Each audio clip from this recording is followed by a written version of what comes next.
Celebox. Sa probinsya ng Bohol, nakatira si Luna Mirasol. Lumaki sa farm kasama ang kanyang lolo na si Pedro. Maganda, isang dalagang Filipina, ngunit masungit sa iba. Subukan mong lumapit sa akin at matatamaan ka sa upong hawak ko. Huwag kang lalapit sa akin. Diyan ka lang. Si Chase Lesable, sa kabilang banda, ay isang bilyonaryo. May-ari ng isang malaking kumpanya, ngunit makulit at pasaway ito. Sakit sa ulo ng kanyang lolo Minandro. Paps, alam ko naman. Just let me handle it, okay? Oh, slow down, Tigress. We will do that later. Paps, still on the line? Tatawagan na lang kita mamaya ha. Love you. Take care. Labis na magkaiba ang kanilang mga mundo. Ngunit pagtatagpuin sila ng tadhana. Ano ang gagawin ni Luna kapag nakita niyang naka-boxers lang si Chase sa gitnang kalsada? Ano ang mangyayari kung puno ng kulit at sungit sa pagitan nilang dalawa? May mamumuong pag-ibig kaya sa kanila? Ating tunghayan ng isa na namang kwento ng pag-ibig na inihahandog sa inyo ng Tales of Siren.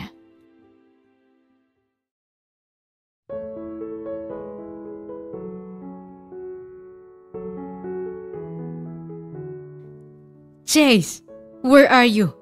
Sang impyerno ba kita hanapin? Galit na asik ni Minandro. Lolo ni Chase habang tinatawagan siya sa cellphone. Paps, I'm busy right now. Pwede bang mamaya na lang tayo mag-usap? Hey honey, yes, of course, I'm not busy. Marahang minasahe ni Minandro ang kaniyang sintido. Nambababae ka na naman ba? Wala ka bang pakialam sa kumpanya mo? Paps, alam ko naman. Just let me handle it, okay? Oh, slow down, Tigress. We will do that later. Paps, still on the line? Tatawagan na lang kita mamaya ha. Love you. Take care. Napailing na lamang si Minandro sa kaniyang apo. Kinabukasan ay madaling araw na nang makauwi si Chase sa kanila. Good morning, Paps. Walang maganda sa umaga ko, Chase.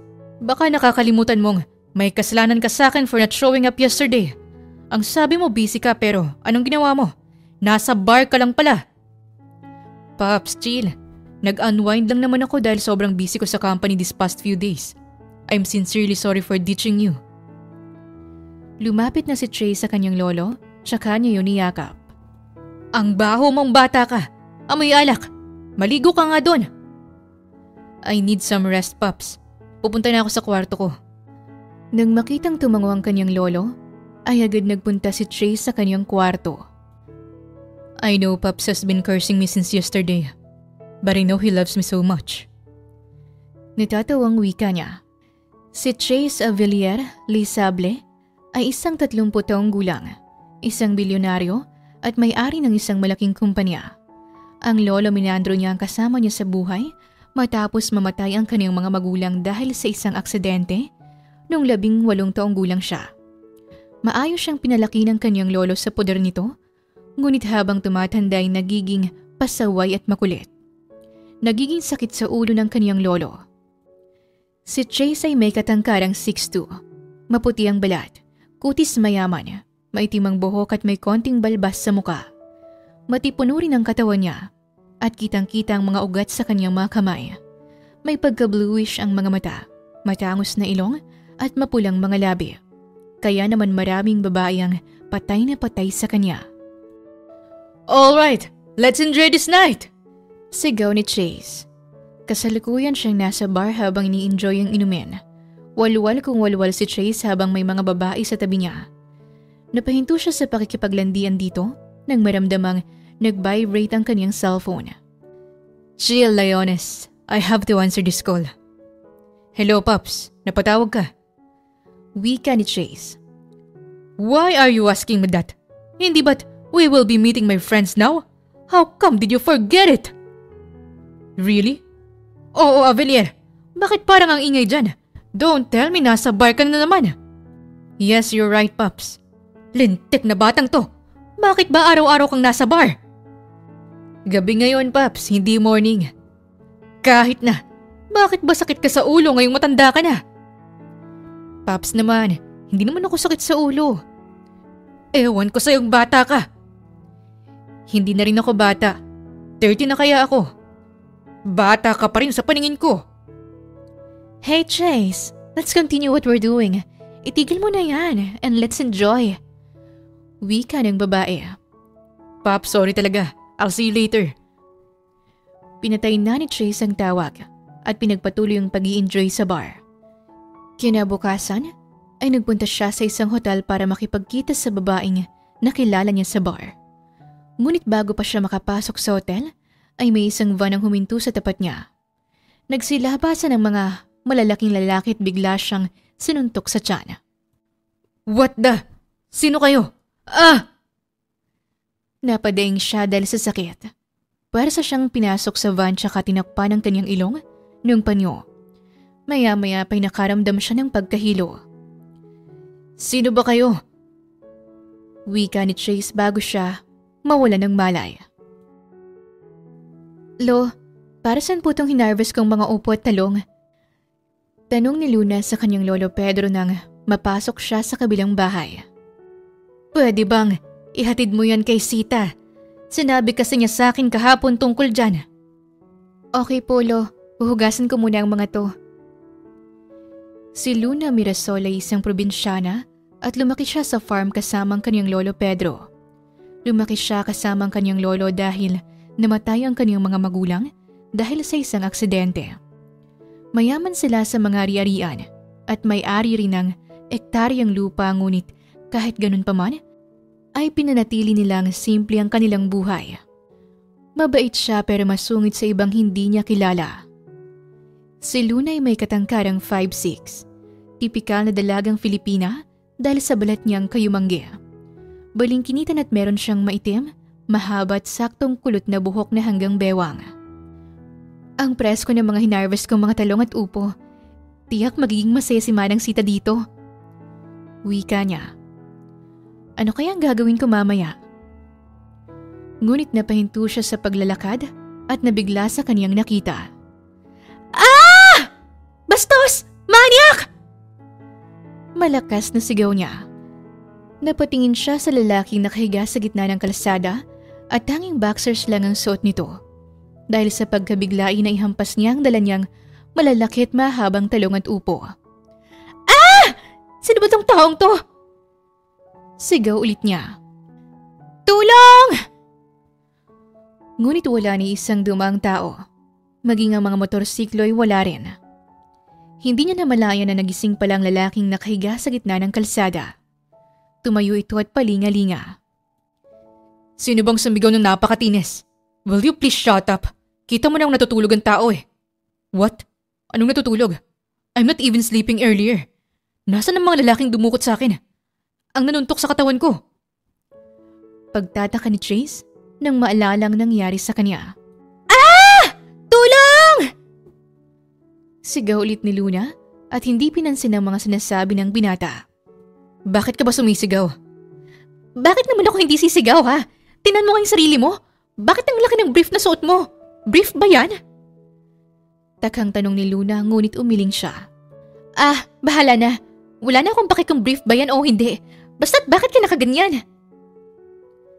Napapaiwas pa ng tingin si Luna sa lalaki. Akmang lalapit sana ng lalaki sa kanya, ngunit binantaan niya ito sa hawak niyang mahabang upo. Subukan mong lumapit sa akin at matatamaan ka sa upong hawak ko. Huwag kang lalapit sa akin. Diyan ka lang. Napangisi pa si Chase tsaka niya tiningnan ang kaniyang katawan. Doon niya napagtanto na totoong naka-boxers lang siya. Oo nga no, you're right. Naka-boxers lang ako. I mean, what the hell? Bakit ako naka-boxers lang? Where are my clothes? Ang Rolex ko. At cellphone ko. My rings and necklace. Even ang wallet ko na may lamang 100k cash at mga cards ko. Wala. Siguro kinuha mo no? Bintang ni Chase kay Luna. Ano? Naririnig mo bang sinasabi mo? Bakit ko naman kukunin ang mga bagay na hindi ko pag-aari? Hindi ako nasisilaw sa anumang sinasabi mo, no? Oh God, are you even serious? Then, where the hell are they? Malay ko ba sa'yo? Malay ko. At saka bakit akong tinatanong mo? Hindi nga kita kilala. Sino ka ba ha? Ngayon lang kita nakita.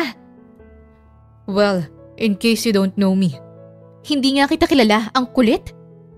I'm Trace Avilier, Leisable. Fresh in the flesh. And you?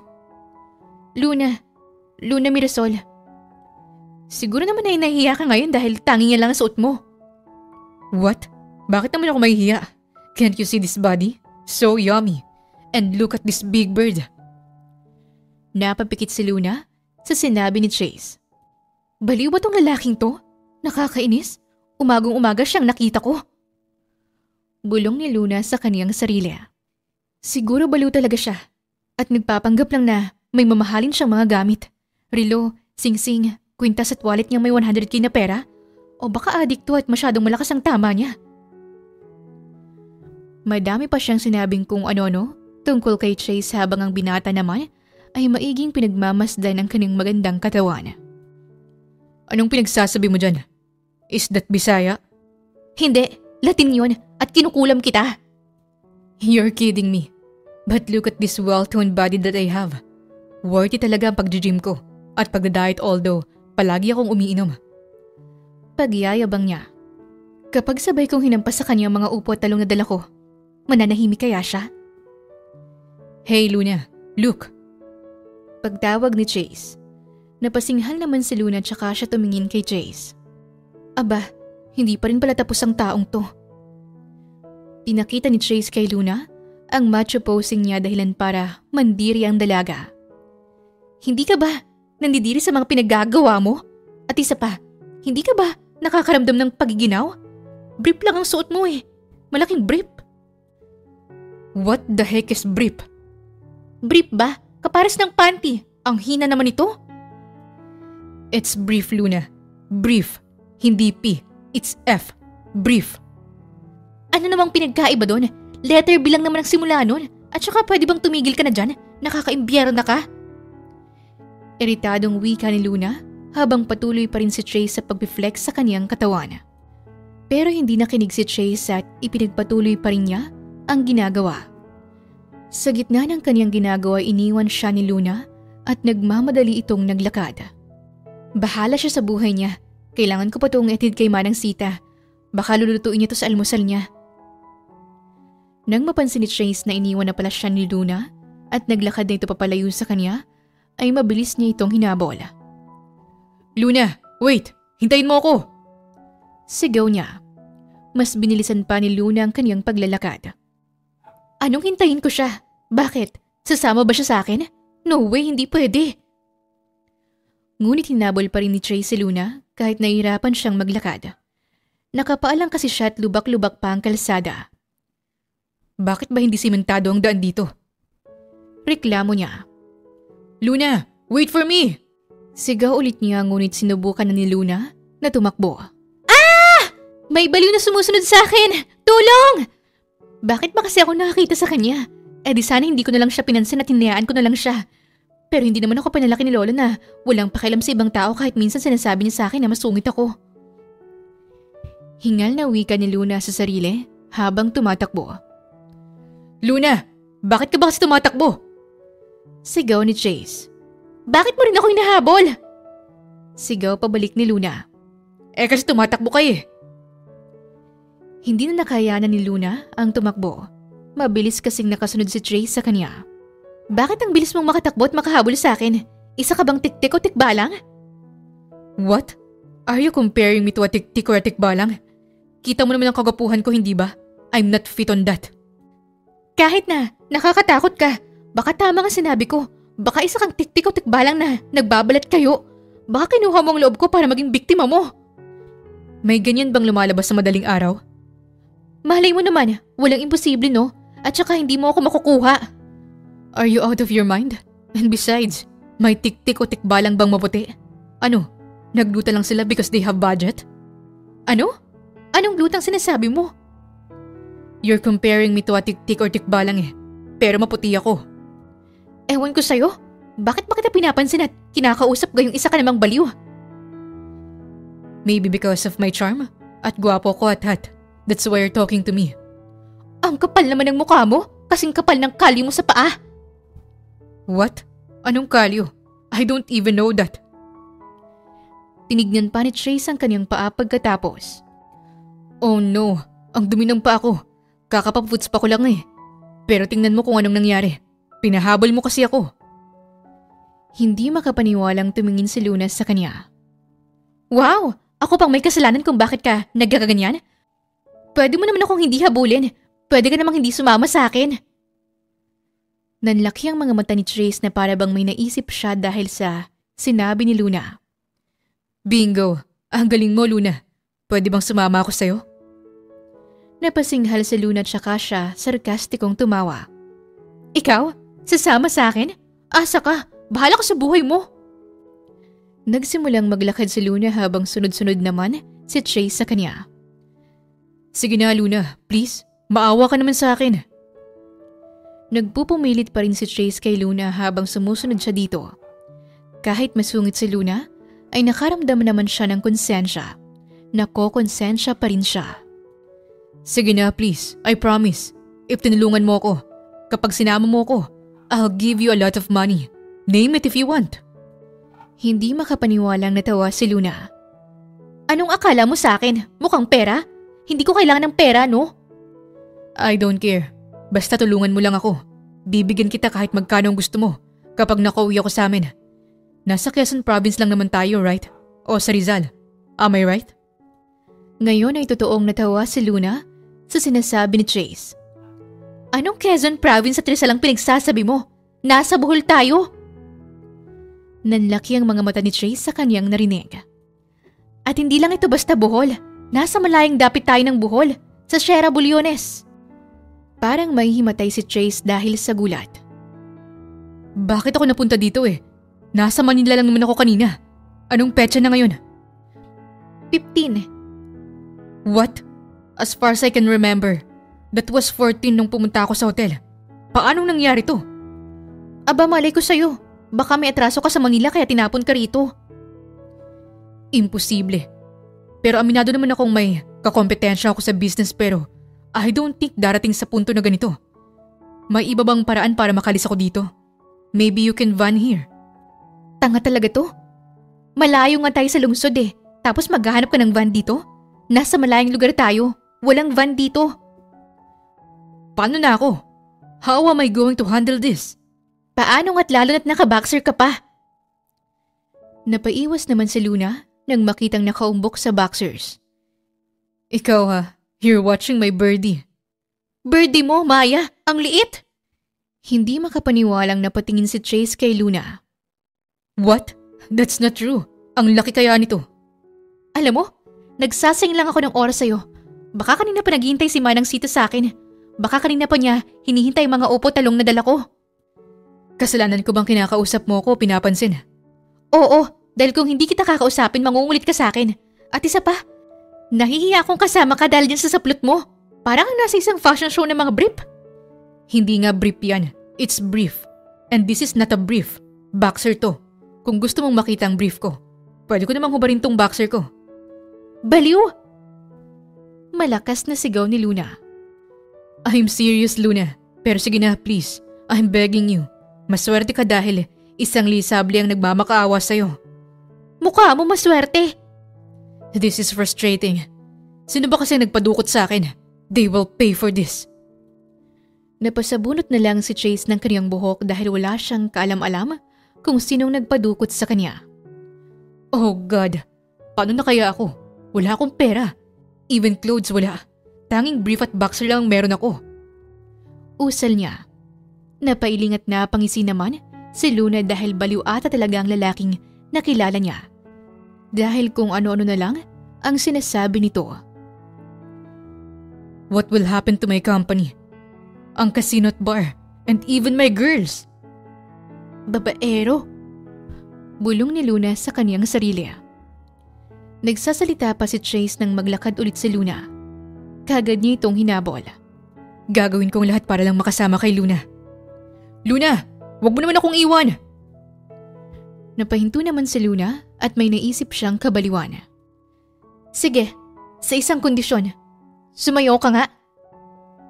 Pangahamon niya dito. Akala niya seryosong sasayaw si Trace ngunit nagulat siya nang kumaldag ito ng napakalakas. Ganto ba? Tanong ni Trace habang kumakaldag. Ano ba? Hindi naman sayaw yan eh. Hindi ba? Itong uso sa Manila eh. Okay sige, ganito na lang. Desperado na talaga si Trace kaya't gagawin niyang lahat para makasama siya kay Luna. Sumayaw siya ulit at ngayon ay ginagaya niyang iconic na sayaw ni Michael Jackson. Hindi nga kaldag pero parang bumabayo ka rin naman. Ano ba? Michael Jackson nga to eh. Napailing naman si Luna at inisip kung tama ba talaga ang ginawa niyang pagpapasayaw kay Chase. Sige, ako na lang ang magsasabi kung anong sasayawin mo. Oh, magre-request ka. Sige, try me. Mayabang na saad ni Chase. Kaya mo bang sayawin yung Dami Tu Cosita dance? Napatawa si Chase. Ganto ba? Tanong niya habang ginagaya ang sayaw nito. Tawang-tawa naman si Luna dahil gayang-gaya talaga ni Chase ang sayaw na sinabi niya. Paano ba naman kasi? Para siyang yung birding alien na sumasayaw noon. Kaso malaki lang ang katawan niya. Okay na ba? Ang galing ko, hindi ba? Maging si Chase ay hindi makapaniwalang magagawa niyang sumayaw ng ganong naka-boxers lang. Kung ibang tao lang ang nakakita sa kanya, iisipin talaga nila na ang lakas ng amats niya. Ano ba yan, Luna? Panay tawa ka lang naman dyan eh. Baka ini-enjoy mo ang performance ko, ang katawan ko, ang sayaw ko, ang gwapo kong muka, lalo ng malaki kong alaga. Napatigil si Luna sa pagtawa dahil sa narinig. Hawak-hawak pa niyang tiyan niya, kakatawa. Ngunit bigla niya itong binitawan dahil sa inis. Napakakapal talaga ng mukha mo. Alam mo, nagdadalawang isip na tuloy ako kung isasama kita. Pagbibiro niya. Ano? Anong nagdalawang isip ka? Nag-request ka nga sa akin ng sayaw eh. Grabe ka na sa akin, Luna. Torture to sa akin. Oo eh, hindi bagay sa'yong magmakaawa. Hindi bagay sa malaking katawan mo. Napangisi naman si Chase tsaka niya. Tinanong ulit si Luna. Pwede na ba akong sumama sa'yo? Oo na. Iritadong sagot ni Luna. Lumiwanag naman ang mukha ni Chase at mabilis na niyakap si Luna. Nanlaki naman ang mga mata ni Luna nang maramdaman niyang matipuno at matigas nitong katawan. Bastos ka talaga kahit kailan! Hinampas pa ni Luna ang isang upo kay Trace dahilan para lumayo ito sa kanya. Sorry, nabigla lang ako. Grabe ka naman sa bastos. Akala mo naman kung anong ginawa ko sa'yo. Che! Sorry na nga. Pero alam mo, isasama naman talaga kita. Gusto ko lang malaman kung may talent ka sa pagsasayaw. Hindi makapaniwalang tumingin si Trace kay Luna na para bang trinaydor siya nito. What? Pinaglalaroan mo lang ako? How could you do that to me? Naginarating wika ni Chase. Pinag-audition mo lang pala ako. Di sana, nakuha na ako sa isang dance TV show. Tumawa naman si Luna dito, ngunit kalaunan ay umirap siya. Nagulat na lang siya nang sumayo ulit si Chase pero ngayon, careless whisper na. Kumakanta pa siya habang sumasayaw. Anong ginagawa mo? Bakit sumasayaw ka na naman? Careless whisper? Ang laswa? Lintik na sayaw yan, hoy! Tama na nga! Sunod-sunod na sad ni Luna habang naglalakad siya. Ang baboy! Hinampas niya si Trace gamit ang rattan basket na hawak niya. Mas baboy ka pa sa baboy!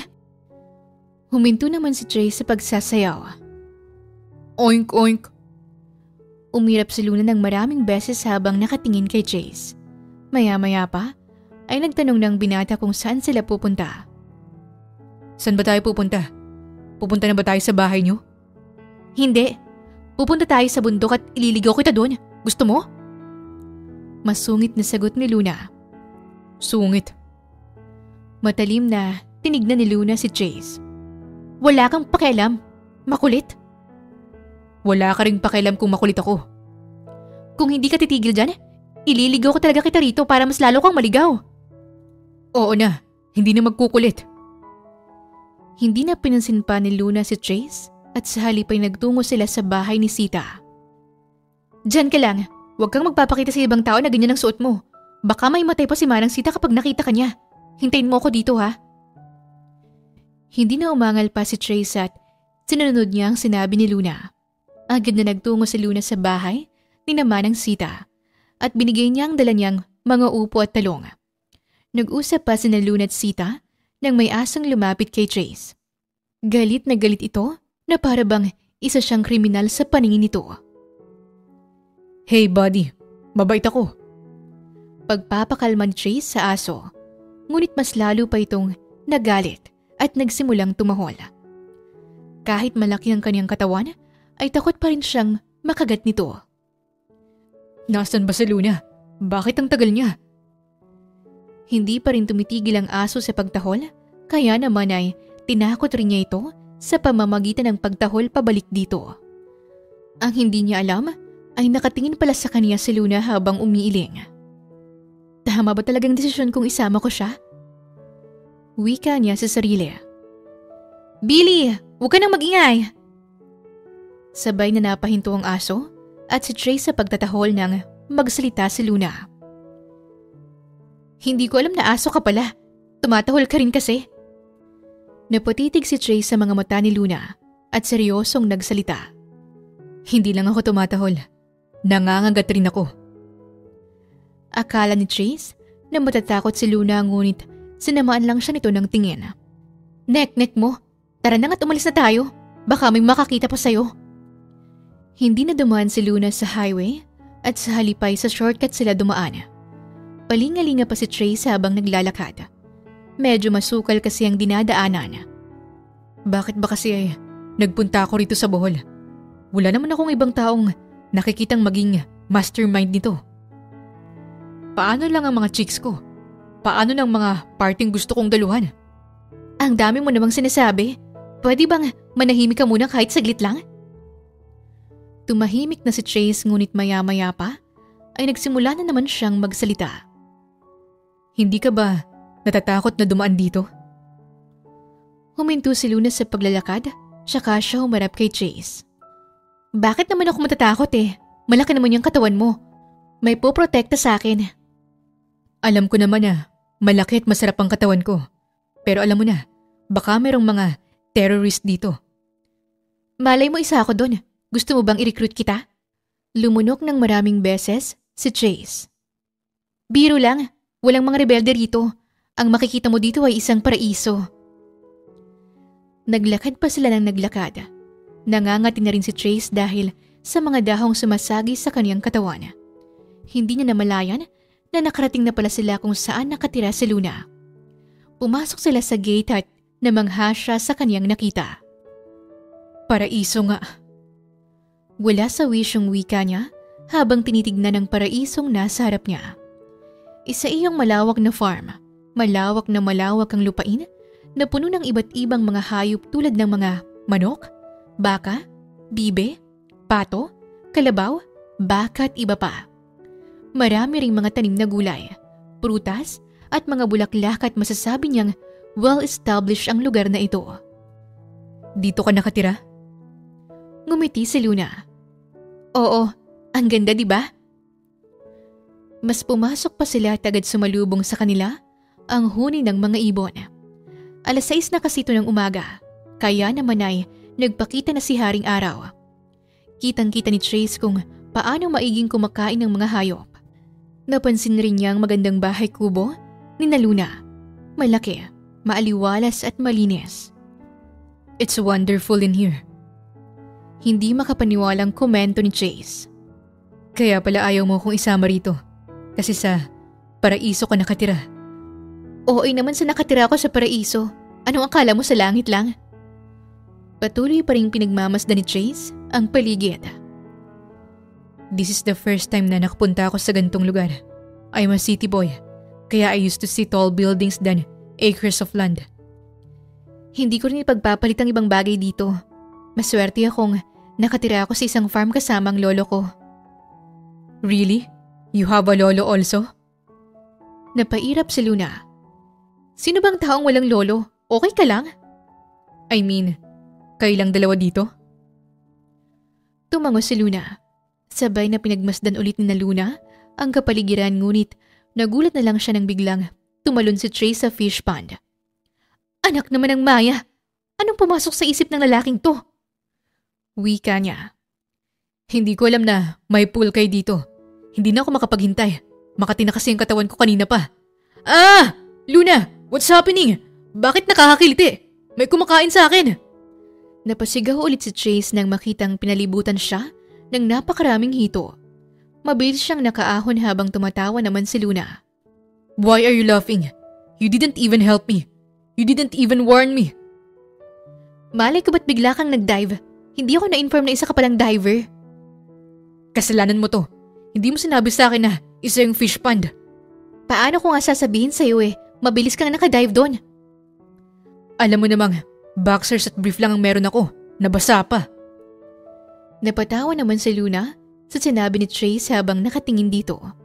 Basang sisiw nga naman ang binatang naka-boxers lang. Sakto namang dumating si Pedro, lolo ni Luna. Luna, apo, may kasama ka yata. Lo, mamaya ko na lang po sasabihin sa'yo kung paano ko siya nakasama dito.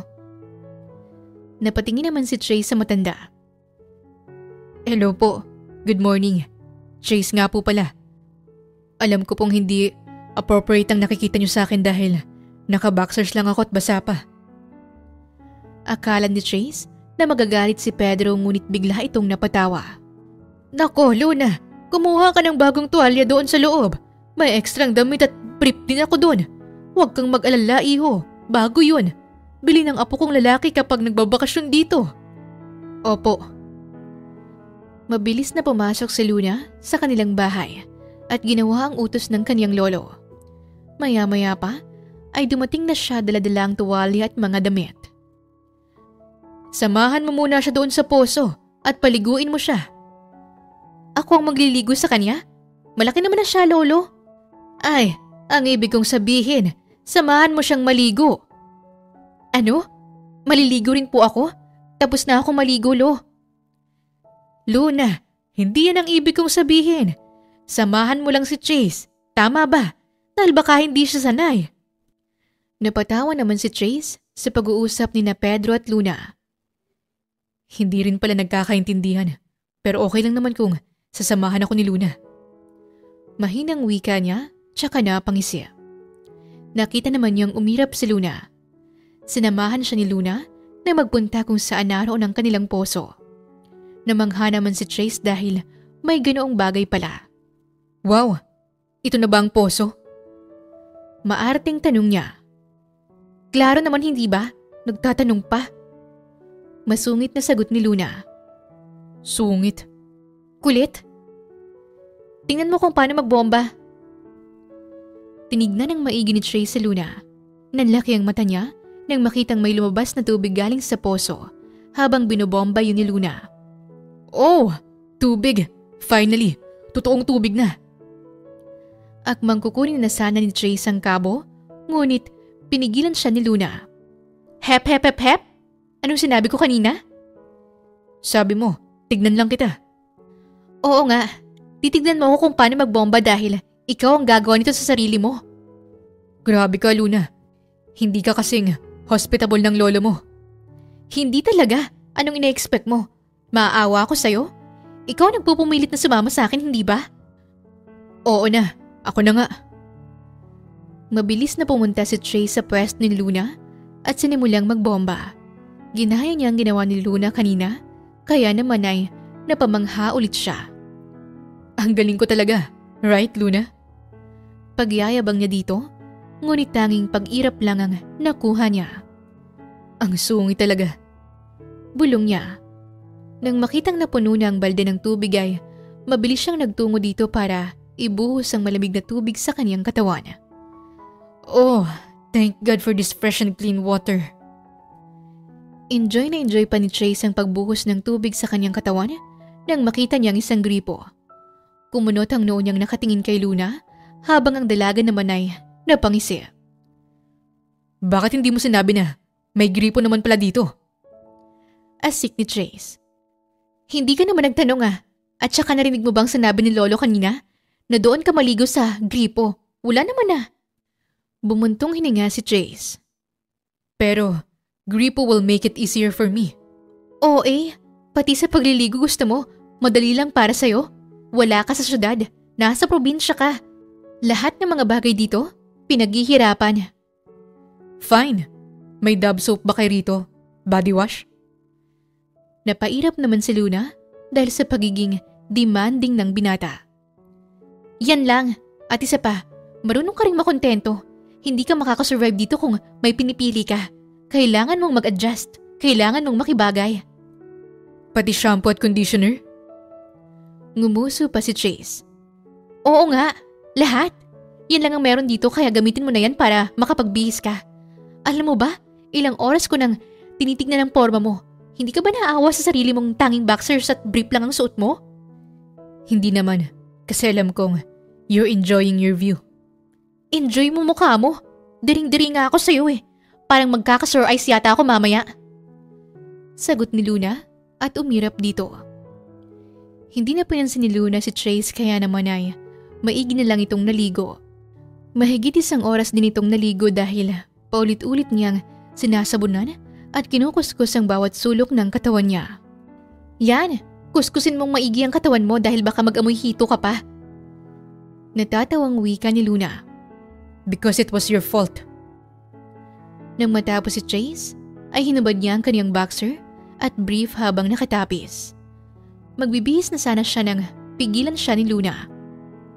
Teka, hindi pa tayo tapos dito. Anong gagawin mo sa basang boxer at brief mo? Hahayaan mo na lang ba dyan? Hindi mo lalabhan? Napangisi si Chase. Come on, Luna. Hindi ako naglalaban ng mga damit ko. Pwes ngayon, ikaw na. Alangan naman ako maglaban yan. O gusto mong si Lolo. Or itapon na lang natin ang mga to. No, ang mahal kaya ng boxer na yan. That's 3,560 pesos. Sige na, maglaba ka na. Huwag mong sabihin hindi mo alam kung paano. Wala bang washing machine dito? Napasapo si Luna sa kanyang noo habang nakatingin kay Chase na hawak-hawak ang boxer at brief nito. May nakikita ka bang washing machine dito? Di ba wala? Kamayin mo yan. May ibinigay na maliit na planggana si Luna kay Chase. In-instruct niya dito kung ano ang gagawin kaya naman ay mabilis yung sinunod ng binata. Pagkatapos ng ilang minutong pagkusot-kusot ni Chase sa kanyang boxer at brief, ay binalawan niya na ito. 3 beses mong banlawan sa tubig yan. Wala nang reklamo si Chase hanggang sa matapos siya. Sinampay na niya ang mga ito at malawak na ngumiti kay Luna. May kindat pang kasama. Dahilan para mapairap si Luna. For the last time, kailangan ko ring banlawan ang sarili ko. Nagbihis na si Chase pagkatapos. Akala ni Luna ay matatahimik na ang lalaking kasama niya ngunit hindi pala. May lotion ka, Luna? Hindi naman makapaniwala si Luna sa kanya. What? Masama bang maglagay ng lotion kahit lalaki ako? Of course, I'm taking care of my body. Depensa niya. Hindi na nagsalita pa si Luna dahil alam niyang marami na namang sasabihin si Chase sa kanya. Pumasok siya sa kanyang kwarto para kunin ang kanyang lotion. Nang makita yun ni Chase ay para siyang nadismayado ngunit dahil gusto na niyang mag-lotion ay kagad niyang kinuha ang lotion ni Luna tsaka ginamit. Thank you for this. See, I'm being grateful. I'm contented. Siyempre, kasi wala kang choice. Nang magpunta sila sa sala, ay may 2 tasa ng mainit na tableya at bagong luto na tinapay sa maliit na mesa. Oh, kumain muna kayo at mainit pa itong tableya at tinapay. Lo, nag-abala ka pa. Sana ako na lang ang pinagawa mo dito. Okay lang po, may bisita rin kaya tayo. Bisita? Mahinang wika ni Luna, tsaka siya napatingin kay Chase. Wala po bang Starbucks dito? Sinamaan ang tingin ni Luna si Chase. Kung ano man yung sinasabi mo, sana manahimik ka na lang. Saan niya dito? Napangiti na lang si Chase kay Pedro. Joke lang po. Tikman mo muna ang tableya, iho. Tapos sabihin mo sa akin kung masarap ba. Tumungo naman si Chase sa matanda at tinikman ang tableya. Para pa siyang nagko-commercial habang tinitikman ito. Ngunit napaso siya. Natapon rin ng konti ang tableya sa short nito na sa kaniyang may private part. Talaga nga naman. Iritadong wika ni Luna. Ang lampa talaga kahit kailan. Dagdag pa niya. Aksidente namang nahawakan ni Luna ang parating natapunan ng tableya. Ah! Sigaw ni Pedro. Nagulat naman si Luna sa kanyang lolo, kaya mabilis niyang inalis ang kanyang kamay sa short na suot ni Chase. Lolo naman, bakit ka sumisigaw? Nagulat tuloy ako. Mas nagulat ako, apo, sa nakita ko. Aksidente lang po yun. Ibinaling ni Luna ang kanyang tingin kay Chase, tsaka siya nagtanong. Basa na naman ba ang brief na suot mo? Napaubo naman si Pedro na akala mo'y nabubulunan. Lo, okay lang po ba kayo? Pag-aalala ni Luna. Tumango lang si Pedro sa kanya. Hoy, tinatanong kita. Tanong ni Luna nang ibaling ang tingin kay Chase. Hindi naman siguro nabasa.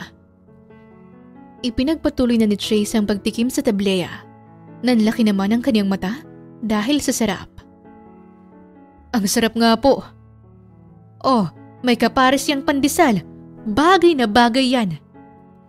Hindi na pinatagal pa ni Chase at mabilis niyang kinuha ang isang pirasong mainit na tinapay. Hindi niya alam kung bakit sinawsaw niya ito sa tableya. Para kasi siyang naging bata ulit. Nang kagatin ngayon, nanlaki ulit ang mga mata niya. Wow, this is legit. Yummy. Thank you po. Wika ni Chase kay Pedro. Pwede bang magtanong na ako kung bakit ka napadpad dito sa aming lugar? Uminom muna si Chase ng tableya bago sagutin si Pedro. Actually, hindi ko rin po alam. Ang naalala ko lang ay sinuntok ako sa tiyan ng mga malalaking lalaki. Dinukot nila ako at boom, nagising na lang ako dahil sa sigaw ni Luna. Kwento pa ni Chase. Ganun ba? Ang sama naman ang gumawa nun sa'yo at tinapon ka pa rito sa napakalayong lugar. Ang masasabi ko lang sa'yo, mas mabuting dumito ka muna. Tumira ka dito pansamantala dahil gaya nga ng sabi ko, malayong lugar na ito sa lungsod, lalo na sa pier. Napabuntong hininga naman si Chase dahil wala siyang magagawa. Wala siyang cellphone, wallet, pera. Tanging boxers at brief na basa lang ang meron siya. May cellphone po ba kayo? Ito iho, keypad at saka walang signal dito. Maging si Luna ay wala ring signal ang cellphone niya.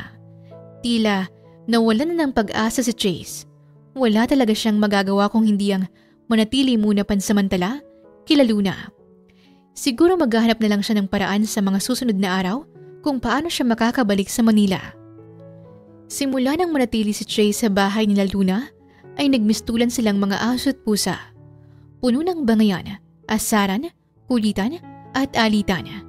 Si Chase na pilyo ay palaging inaasar ang masungit at pikon na si Luna. Di ba sabi ko sa'yo na maghugas ka ng plato dahil may ginagawa ako? Sigaw ni Luna. Hindi naman sinabi ni Lolo Pedro sa akin na maghugas ako ng plato. Bakit mo pinapagawa sa akin ang paghuhugas ha? Anong paki mo? Ako ang kasama mo rito. Kaya ako magsasabi kung ano ang gagawin mo. Nagpapalambing lang naman ako.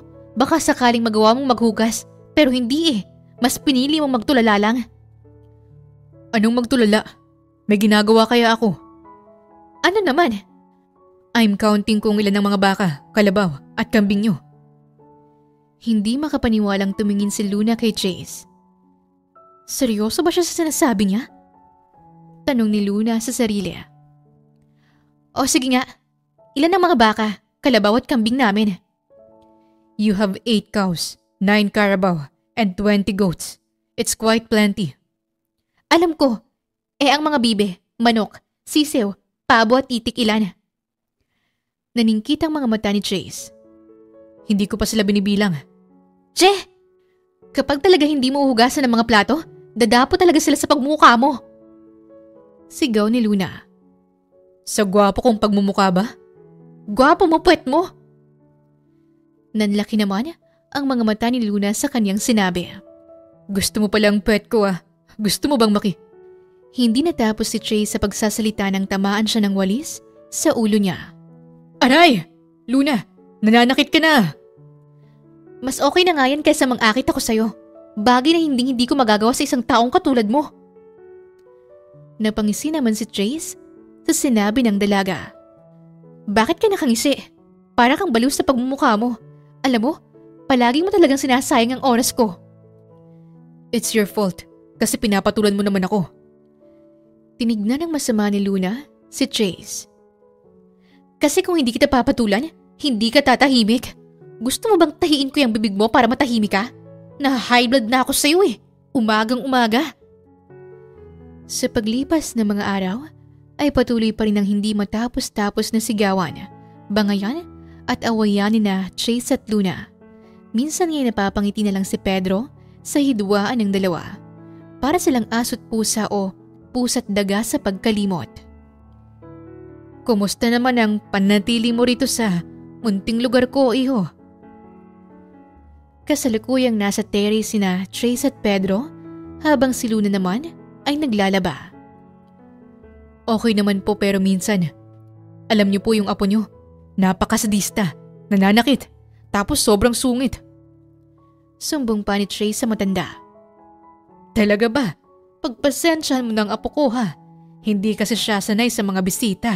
Lalo na tanging ang mga apo ko lang na pinsan niya lang ang nakakasalamuhan niya. May mga taong pumupunta naman dito sa amin pero hindi siya nagpapakita. Ganun po ba? Pwede bang magtanong? Tumango lang si Pedro sa kanya. Bakit kailang dalawa ni Luna dito? At saka paano nyo nagagawang palaki ng farm nyo? Kailang namang dalawa dito. Ang totoo kasi niyan, iho, ay galing kami ng Maynila. Nang mag-9 siya, ay bumukod na kami dito dahil sa isang aksidente.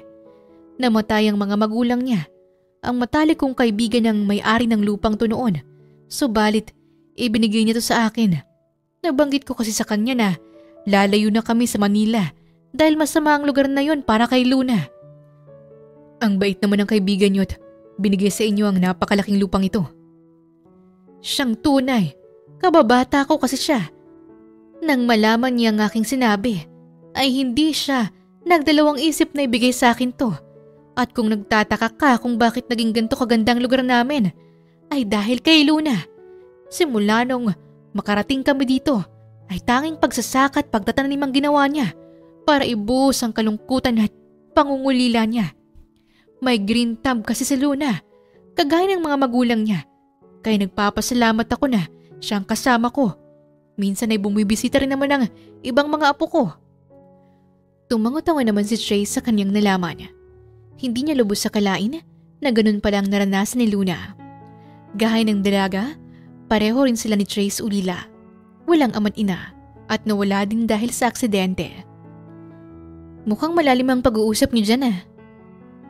Hindi na malayan na nasa harapan na pala nila si Luna at tapos na rin itong maglaba. Yeah, we're talking about you. Nagtanong ba ako? Pambabara ng dalaga, tsaka siya umirap. Lolo, tignan mo. Totoo ang sinabi ko sa'yo, di ba? Ang sungit ng babaeng to. Napangisi na lang si Pedro sa naging sumbong ng binata na animoy para siyang bata. Tahimik na namimitas ng kamati si Luna sa kanilang bakuran. Marami na kasing mga hinog at kailangan na itong pitasin. Ang saya! Mapapaluluto na naman ako ng sarsyadong isda rito sa mga kamatis na nakuha ko. Nakangiting wika ni Luna. Sa gitna ng kanyang pamimitas, nagulat na lang siya nang gulatin siya ni Trace na may kasamang malakas na sigaw. Dahil sa gulat, nabato ni Luna ang bulok na kamatis. Kumalat ang mga buto nito sa mukha ni Trace. Hala! Sorry! Ikaw kasi nambibigla ka. Yan tuloy ang nakuha mo. Nagsusorry ka tapos tumatawa ka. Are you even serious? Seryoso nga ako. Bakit mo naman kasi ako ginulat? Wala ka na naman bang magawa? Hindi siya pinansin ni Trace at sa halip ay umalis ito papasok sa bahay. Mabilis namang sinundan ni Luna si Trace. Hoy, galit ka ba? Kasalanan mo naman kasi Reaksyon ko lang yun sa ginawa mo. May sinabi ba akong kasalanan mo? Nagpunta lang ako dito dahil para maghilamos. Nangangati ang mukha ko sa kamatis. Oh God. Napatawa na si Luna habang pinagmamasdan si Trace na naghihilamos sa may lababo. Pagkatapos nun, ay pinagpatuloy na ni Luna ang pamimitas ng kamatis. Nang matapos, ay napagpasyahan niyang magwali sa mga tuyong dahon. Nang mapansin na nakatulala lang si Trace ay siya naman ang nambigla dito. "Bulaga!" Sigaw ni Luna. Oh God, Jesus Christ, Luna! Gulat na sigaw ni Trace habang si Luna naman ay tawang-tawa sa reaksyon ng binata. "Bakit ba ang lalim ng iniisip mo?" Nakapatong pa ang dalawang kamay ni Trace sa magkabilang pisngi niya. Halatang nabobore na sa probinsya at gusto nang umuwi. Wala naman. Sadyang hindi lang ako sanay sa buhay ko rito sa probinsya. Siguro, pinakidnap ka rin ni Lord para masanay ka, para maranasan mo ang lahat ng to. Biro pa ni Luna. Sumimangot naman si Trace, tsaka siya tumingin sa malayo. "Alam mo, para hindi ka mag-isip ng kung ano-ano, tulungan mo na lang kaya ako sa pagwawalis ng tuyong dahon." Akala ni Luna ay kukunin ni Trace ang walis na dala niya, ngunit nagtaka siya dahil kumuha ng isang pirasong tingting si Trace tsaka niya tinusok ang mga tuyong dahon. Inisaysa niya yun na parabang isang elementary student na naglilinis. Ang galing ko, hindi ba? Pagyayabang ni Trace sa ginawa niya. Napailing na lang si Luna dito at sinimulan na ang pagwawalis. "Bernadette! Bernadette!" Sigaw ni Luna. Panay sigaw si Luna sa pangalang Bernadette. At halatang nag-aalala ito. Nang makita at marinig siya ni Trace, ay lumapit ito sa kanya at nagtanong. "May hinahanap ka?" "Si Bernadette." "Bernadette who? Hindi ko alam na may ibang tao pala dito." "Si Bernadette, yung baka ko." Napanganga si Trace sa kaniyang narinig. "May pangalan palang mga alaga mo?" "Malamang, tao nga may pangalan, hayop pa kaya? Lahat sila may pangalan, no? Pero saan ko ba hanapin si Bernadette? Wala naman siya dito. Ang lawak-lawak ng lugar pero hindi ko siya makita." Tinignan rin ni Trace ang paligid at binilang ang mga baka. 7 lang ang nandoon, kulang nga ng isa at si Bernadette yon. "Puntahan kaya natin doon." Turo pa ni Trace sa malayong dapit. Gubat na doon, pero posible ring nandun si Bernadette.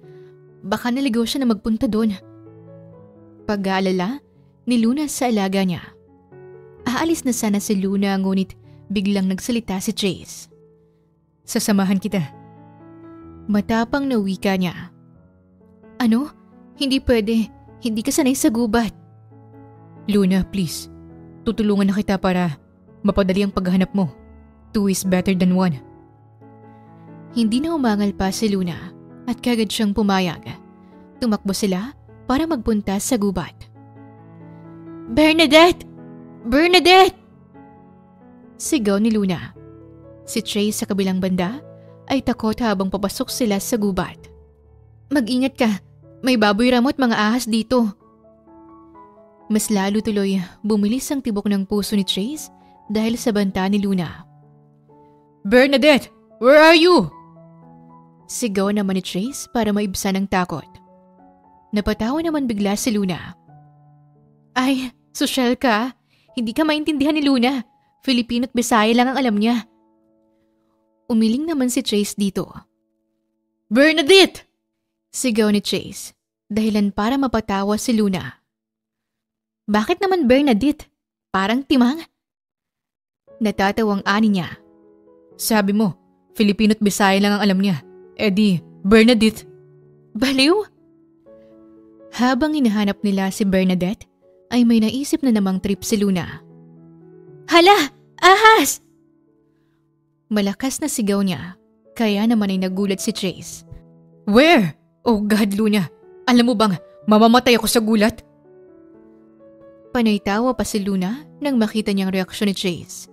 Legit na nagulat siya habang palinga-linga. "Gulat daw pero hindi ka naman nakatingin sa lupa. Sa taas ka nakatingin. Lumilipad ba ang mga ahas, ha?" Natatawang sambit ni Luna. Ipinagpatuloy na nila ang paghahanap ng may makitang ahas si Luna. At sa ngayon, totoo na ito. Hoy! May ahas!" Takot na wika ni Luna. Ngunit hindi nakinig si Trace. Pailing-iling pa siya habang ngumingisi. "Sus, Luna. Stop fooling me around. Hindi mo na ako matatakot. Alam kong nantitrip ka lang sa akin. Anong akala mo sa akin? Tanga? Para maniwala sa'yo? No way! Nagulat na lang si Chase nang tumakbo si Luna. Nang lumingon siya sa kanyang likod, doon niya nakita ang ahas na papalapit na sa kanya. Kaya naman ay dali-dali rin siyang tumakbo at hinabol si Luna habang sumisigaw. Ah! Luna! Wait for me! Nag-abot ang mga paghinga nila at hinihingal nang makalayo sila. It's your fault. You didn't tell me that there's a freaking snake. Matalim na tinignan ni Luna si Chase. Excuse me? Kasalanan ko? Bingi ka ba? Sinabi ko sa'yo kanina na may ahas ah. Hindi ka naniwala nang bibintang ka pa. Kasi akala ko nantitrip ka na naman. Baka magmukha na naman akong tanga sa paningin mo. Pakialam ko. At isa pa, pwede ba? Huwag mo na tayong magsagutan. Kailangan kong mahanap si Bernadette. Hindi na kumibo si Chase para hindi na sila magkasagutan pa ni Luna. Bakas rin sa mukha ni Luna ang pag-aalala para sa alaga niyong baka. Importante talaga sa'yo si Bernadette, no? Napatingin sa Luna kay Chase. Hindi lang naman si Bernadette ang importante. Lahat ng alaga naming hayop mahalaga sa amin. Sige na, hanapin na natin. Baka umiyak ka pa dyan kapag hindi natin makita si Bernadette. Nang tanawin ni Luna at Chase ang farm sa malayo, doon nakita nila si Bernadette na may kasamang lalaking baka. Nag-date lang pala si Bernadette. Natatawang wika ni Chase. Natawa na lang rin si Luna dahil ang daming nangyari sa kanilang dalawa habang hinahanap si Bernadette ay nakipag-date lang pala. Subalit, hindi nila namalaya na biglang bumuhos ang malakas na ulan. Nako, umuulan na! Tara na, tumakbo na tayo! Tatakbo na sana si Chase ngunit pinigilan siya ni Luna. Huwag na lang tayong tumakbo. Maligo na lang kaya tayo ng ulan. What? Are you crazy? Paliliguin mo ko sa ulan? Baka may maraming germs pang ulan. Napatawa si Luna. Ang tanga-tanga talaga ng taong to. Bulong niya. Kita mo, basang-basa ka na nga sa ulan eh. Wala ka nang magagawa pa. Doon lang rin napagtanto ni Chase na basa na pala siya ng ulan. Wala na nga siyang magawa kundi ang pumayag na lang sa alok ni Luna. Sa unang pagkakataon ay naramdaman ni Chase ang patak ng ulan. Wow, feel talaga ha? Huwag mo sabihin ngayon mo lang to na-experience. Ngayon nga lang, nang tumanda na ako. Napangiting sagot ni Chase. Habang naliligo sila sa ulan, ay napagpasyahan na nilang magpunta sa malawak na lugar sa farm. Ngunit sa hindi inaasahan ay naghabol-habulan sila Luna at Chase. Hoy! Ano ba? Bakit mo ako hinahabol ha? Natatawang tanong ni Luna sa binata habang tumatakbo. Wala lang, trip ko lang rin. Kabayaran mo to sa pagtitrip sa akin kani. Hindi natapos ni Chase sa pagsasalita nang bigla siyang nadulas at napahiga sa lupa. Ngunit ang hindi niya alam ay napahiga rin pala siya sa dumi ng kalabaw. What? Bakit ang baho? Pagtatakang tanong ni Chase. Malakas namang tumatawa si Luna nang makitang nasa uluhan at buhok na pala ni Chase ang dumi ng kalabaw. Why are you laughing at me, Luna? Ano ba to? Hinawakan ni Chase ang bagay na nasa kanyang buhok. Nanlaki naman ang mga mata ni Luna at pinigilan ulit ang sarili na matawa. Nang amuyin yun ni Chase, nandiri siya. Yuck! Nasusuka si Chase habang pinapahid ang dumi sa damo. Ang swerte mo naman ngayong araw! Komento ni Luna. Ah! I hate this day! Sigaw ni Chase. Napayuko naman sila nang biglang kumulog at kumidlat. Mabilis na nakatayo si Chase habang si Luna naman ay tumatakbo na papunta sa kanilang bahay. Luna! Hintayin mo ako! Mabilis na nagpunta si Chase kung nasa ng poso. Naligo na rin si Luna nang huminto ang ulan. Bigla namang hinagisa ng tubig ni Luna si Chase gamit ang tabo dahilan para mabasa ito lalo na sa mukha niya. Kung nakikita mo lang sana ang mukha mo! Wika ni Luna. God, gusto mo palang basa-basaan ha? Etong sayo! Gumanti rin si Chase. Napangangapa si Luna dahil mukhang masyadong malakas ang pagbasa ni Trace sa kanya. Para silang mga batang naglalaro ng basa-basaan. Luna, stop! Ayoko na! Suko na ako! Nang matapos sila sa pagligo ay nagbihis na sila. Nagtimpla rin si Luna ng tableya pagkatapos tsaka nila pinagbasdan ang farm habang umiinom ng mainit na tableya. Alam mo, maybe I should help you here. Sa shores. Takang tinignan ni Luna si Trace. Ano namang pumasok sa isipan mo? Natatawang wika niya. Wala lang. Siguro I want to try planting veggies. Feed your pets. Sa ilang linggo kong pananatili dito. Honestly. I really appreciate this life. The nature and agriculture. Napangisi si Luna tsaka siya nagbiro. Hay, salamat naman at nasabi mo yan. Akala ko hindi mo marirealize kung gaano kaganda dito. Napatawa silang dalawa tsaka tumahimik ang paligid. Pinagmasdan ulit nila ang lugar habang napapangiti si Trace na nakatingin kay Luna. Simula nun ay maaga nang gumigising si Trace at gaya ng sinabi niya kay Luna ay tinutulungan niya ito sa mga gawaing bahay kasama ng pagluluto. Luna, magluluto ka ng tuyo? Ako na. Pagpipresenta niya nang makitang magluluto na sana si Luna. Gulat namang tumingin si Luna sa kanya. Seryoso ka? Tumango si Trace. Oo, sabi ko naman sa'yo na tutulungan kita, hindi ba? Kahit nag-aalangan ay tumango si Luna. Sigurado ka ha? Paninigurado niya. Tumango ulit si Trace sa kanya na may kasamang kindat. Napairap na lang si Luna tsaka siya umalis para magpunta sa labas. Paano ba to ha? I have to fry this naman, di ba? Tanong ni Trace sa sarili. Pagkatapos ng ilang minuto, bumalik ulit si Luna sa kusina para tingnan kung ano na ang ginagawa ni Trace sa loob. Siguro naman, alam niya kung paano magprito. Wika ni Luna sa sarili. Nanlaki ang mga mata ni Luna nang makita ang itsura ni Trace. May dumito sa ilong kaya'y mahina siyang tumawa. Ngunit nang makita niyang prinito ni Trace na tuyo ay nagulat siya. Bakit sunog yan lahat? Napakamot na lang si Trace sa kaniyang ulo. Kasi nahirapan ako. Kahoy lang kasi ang gamit ko. Pagdepensa pa niya. Nagrason ka pa. Sabihin mo lang na hindi ka talaga marunong. Tumawa ulit si Luna habang si Trace naman ay problemado sa tuyong nasunog niya. Pagkatapos ng ilang araw ay napagpasya ni Trace na magluto ng pinakbet. Simula kasi nung natikman niya ang nilutong pinakbet ni Luna ay naging favorite niya na ito. Squash, string beans, talong, okra, onion, garlic, pepper. Dinouble check pa ni Trace ang mga sangkap. Nang makumpleto, ay sinuot pa niya ang panyo sa kanyang noo na para bang isa siyang cook. Ang galing ko naman palang magluto. Puri niya sa sarili, ngunit nagigisa lang pala siya ng mga sibuyas at bawang. Ginugol ni Trace ang oras sa pagluluto hanggang sa natapos siya. Sakto namang dumating si Luna.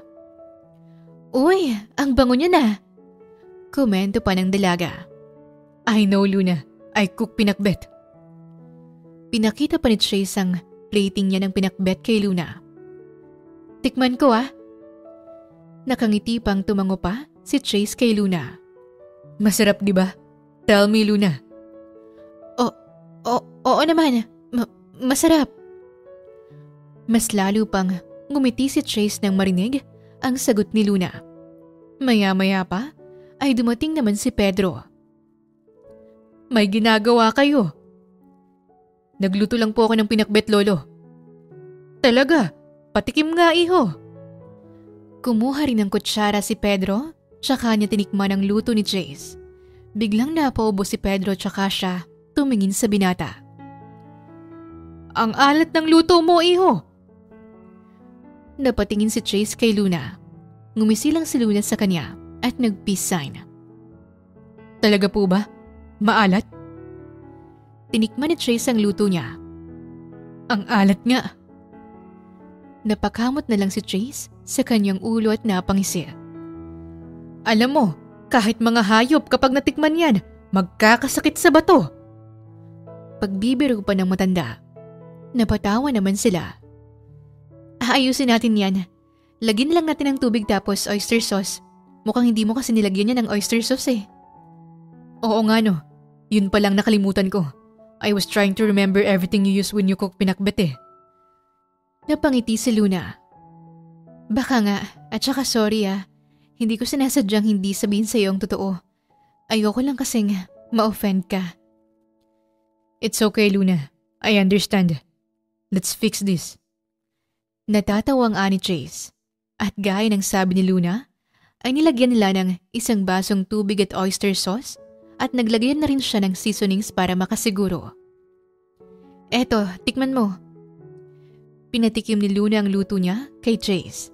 Siya rin ang may hawak sa kutsara na para bang sinubuan niya si Chase. Napatitig sila sa isa't isa. Hindi alam ng dalaga kung bakit bigla na lang tumibok ng napakabilis ang puso niya. Okay na ba? Tanong ni Luna, tsaka siya umiwas ng tingin kay Chase. Yes, ang galing mo talaga. Kumain na rin sila, ngunit hindi pa rin mapakali si Luna kung bakit tila mabilis ang tibok ng kaniyang puso. Wala lang to. Bulong niya sa sarili. Kakatapos lang magbanyo ni Chase at tanging si Luna pala talaga ang unang hanap-hanap niya. Nasaan kaya si Luna? Hindi ko siya nakikita dito ah. Wait, why am I looking for her? Napangisi siya. Siguro, nasanay na talaga ako nakasama siya. Lumabas si Chase sa bahay. Inilibot niya ang kanyang tingin, tsaka niya napagpasyahan na hanapin si Luna. Doon niya to nakita sa isang fish pond, katabi ng mga hito at tilapia. Meron rin kasing alagang koi si Luna o mas kilala bilang Japanese fish. Nandito ka lang pala. Tumingin naman si Luna sa kanya na bising nagpapakain ng mga isda. Sakto dumating ka. Pwede bang makisuyo? Pwede bang pakainin mong mga isda ko? Magbabanyo lang sana ako. Tumango si Trey sa dalaga. Eto, fish feeds. Ikaw nang bahala sa kanila ah. Ibinigay ni Luna ang fish feeds kay Trace tsaka siya umalis. Pagkatapos niyang magbanyo, ay naghugas na lang rin siya ng plato, tsaka inayos ang tanim niyang pipino. Hindi rin niya nakikita si Trace dahil nasa kabilang side ng fish pond. Alam naman niya siguro kung paano magpakain ng isda, hindi ba? Siguro naman ay magagawa na niya ng tama ngayon. Natatawang ani Luna. Nang matapos siya sa pag-aayos ng kanyang tanim, ay napagpasyahan niyang puntahan si Trace.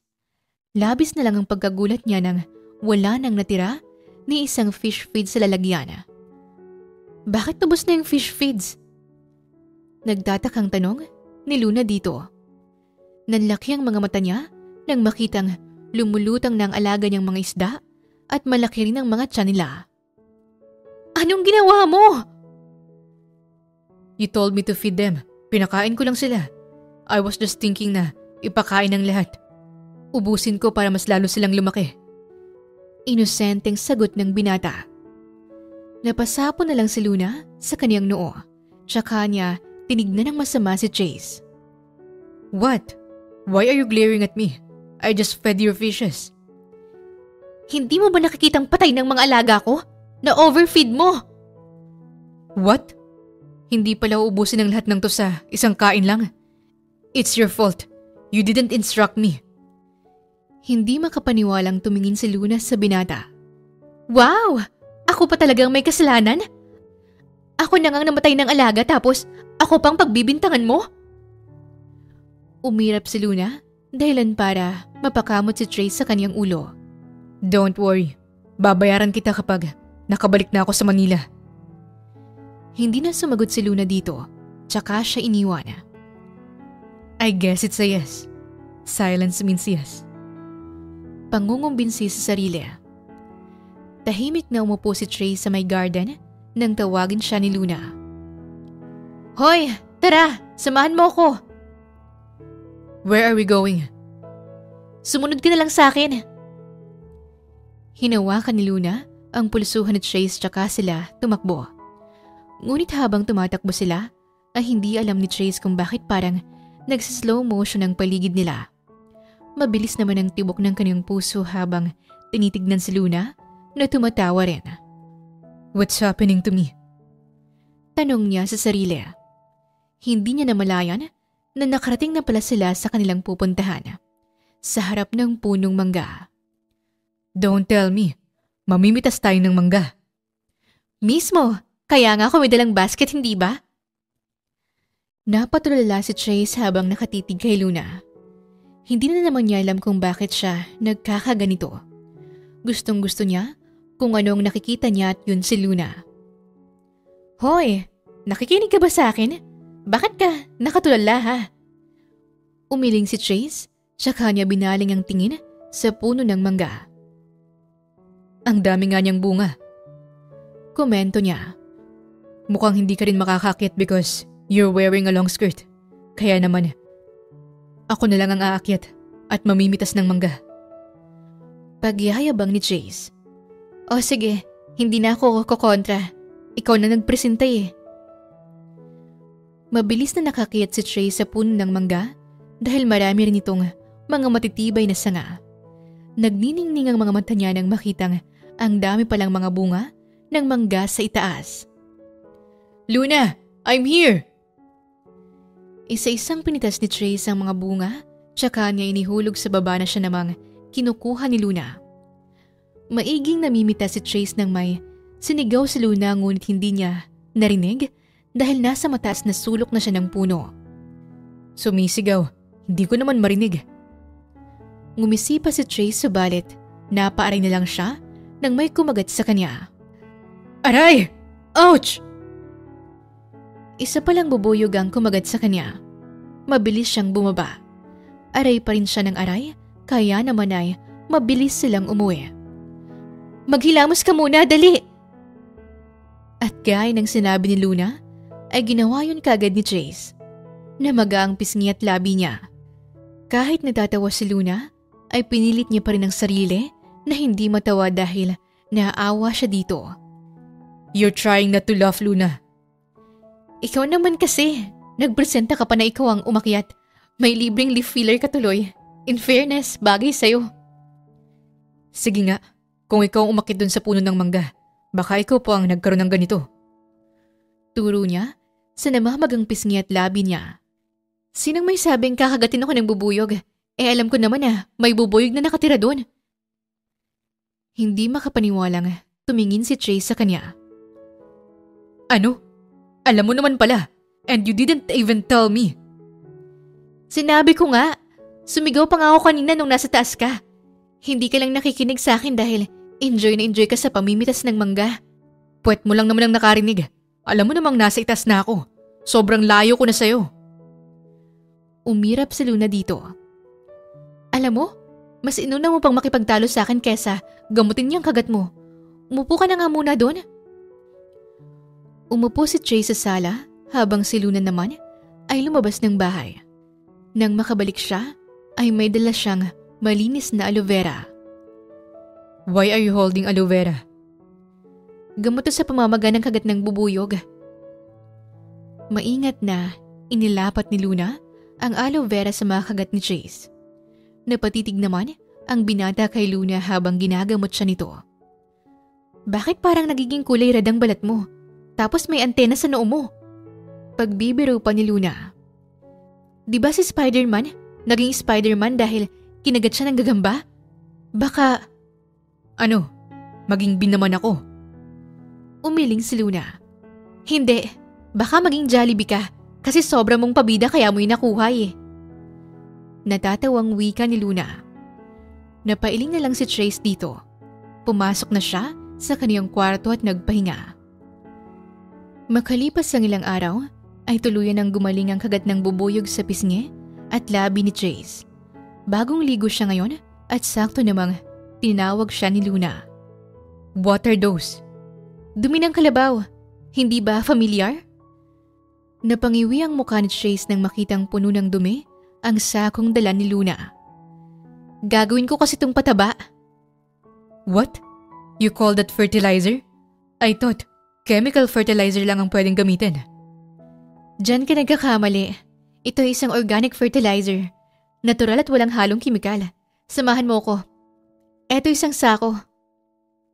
Hindi na nakapagsalita si Chase nang hatakin siya ni Luna papunta sa malawak na patag.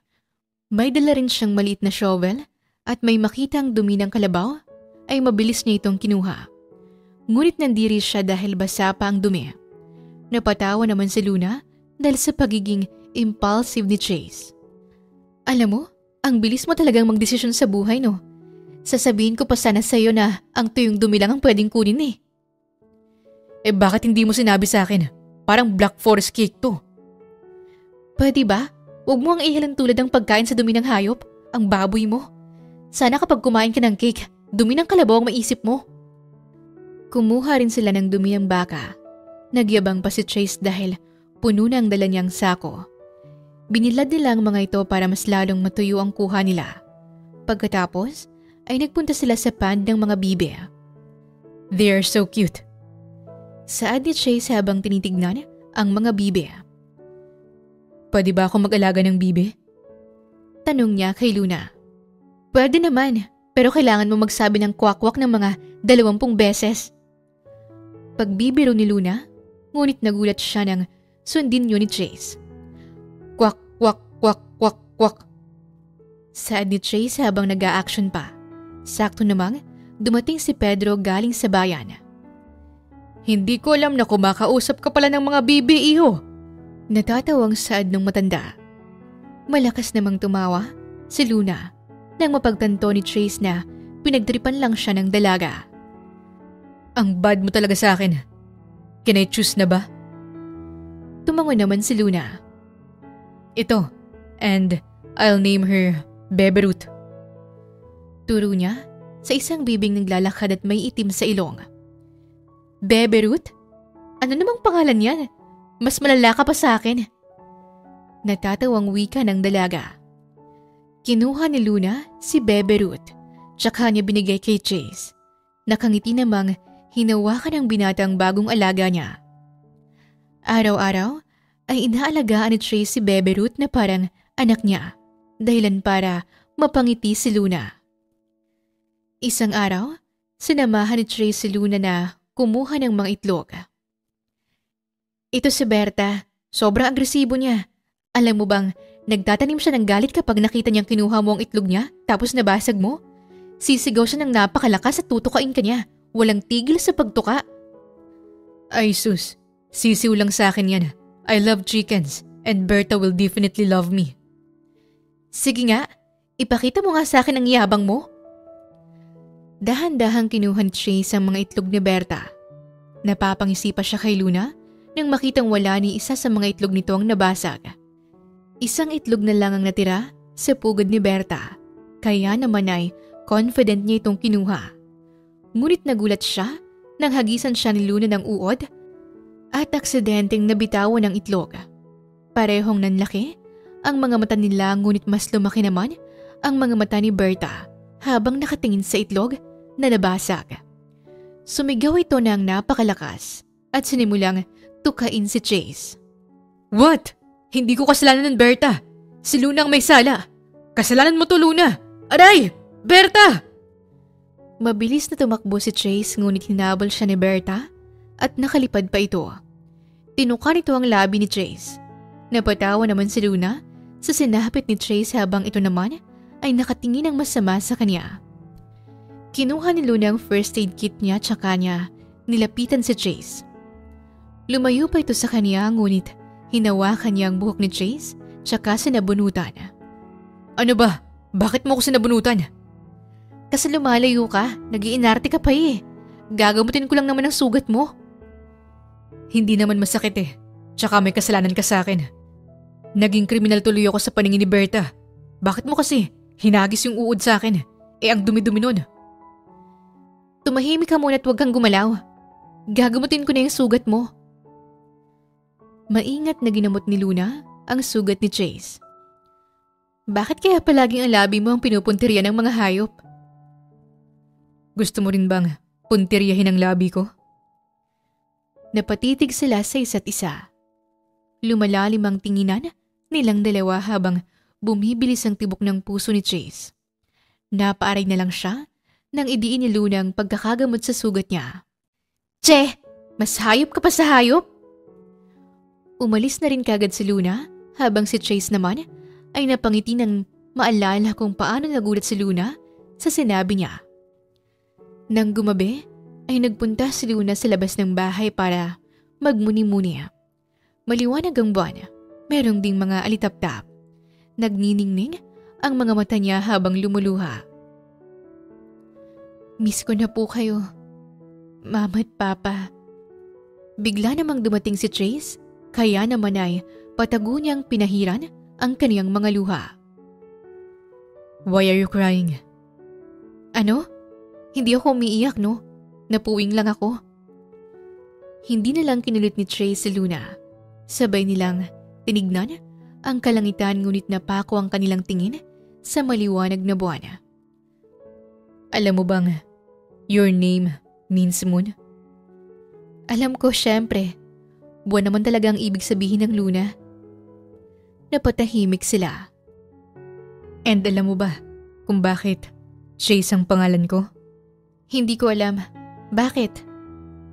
Nakairap na tanong ni Luna. Simple. Hinahabol kasi ako ng mga babae. Mayabang na sad ni Chase. Hambog? Napakayabang? Chase ang pangalan mo kasi hinahabol ka ng mga hayop. Hindi mo naisip yun? Natatawang wika ni Luna. Pero alam mo bang, blessing in disguise na napunta ako dito. Hindi ko in-expect na titira ako sa probinsya. I'm a city boy, a billionaire. But now, I appreciate everything. The nature, the agriculture, the simple life. I get the chance to eat fresh fruits and vegetables. For me, it's a huge privilege to be felt. Nasanay kasi ako na parating steak at wine ang kinakain ko. Pero dahil sa inyo ni Lolo Pedro, lalo na sa'yo, I change. Thank you, Luna, for letting me experience your wonderful and rich world. I'll forever remember this experience. Mamamatay ka na ba?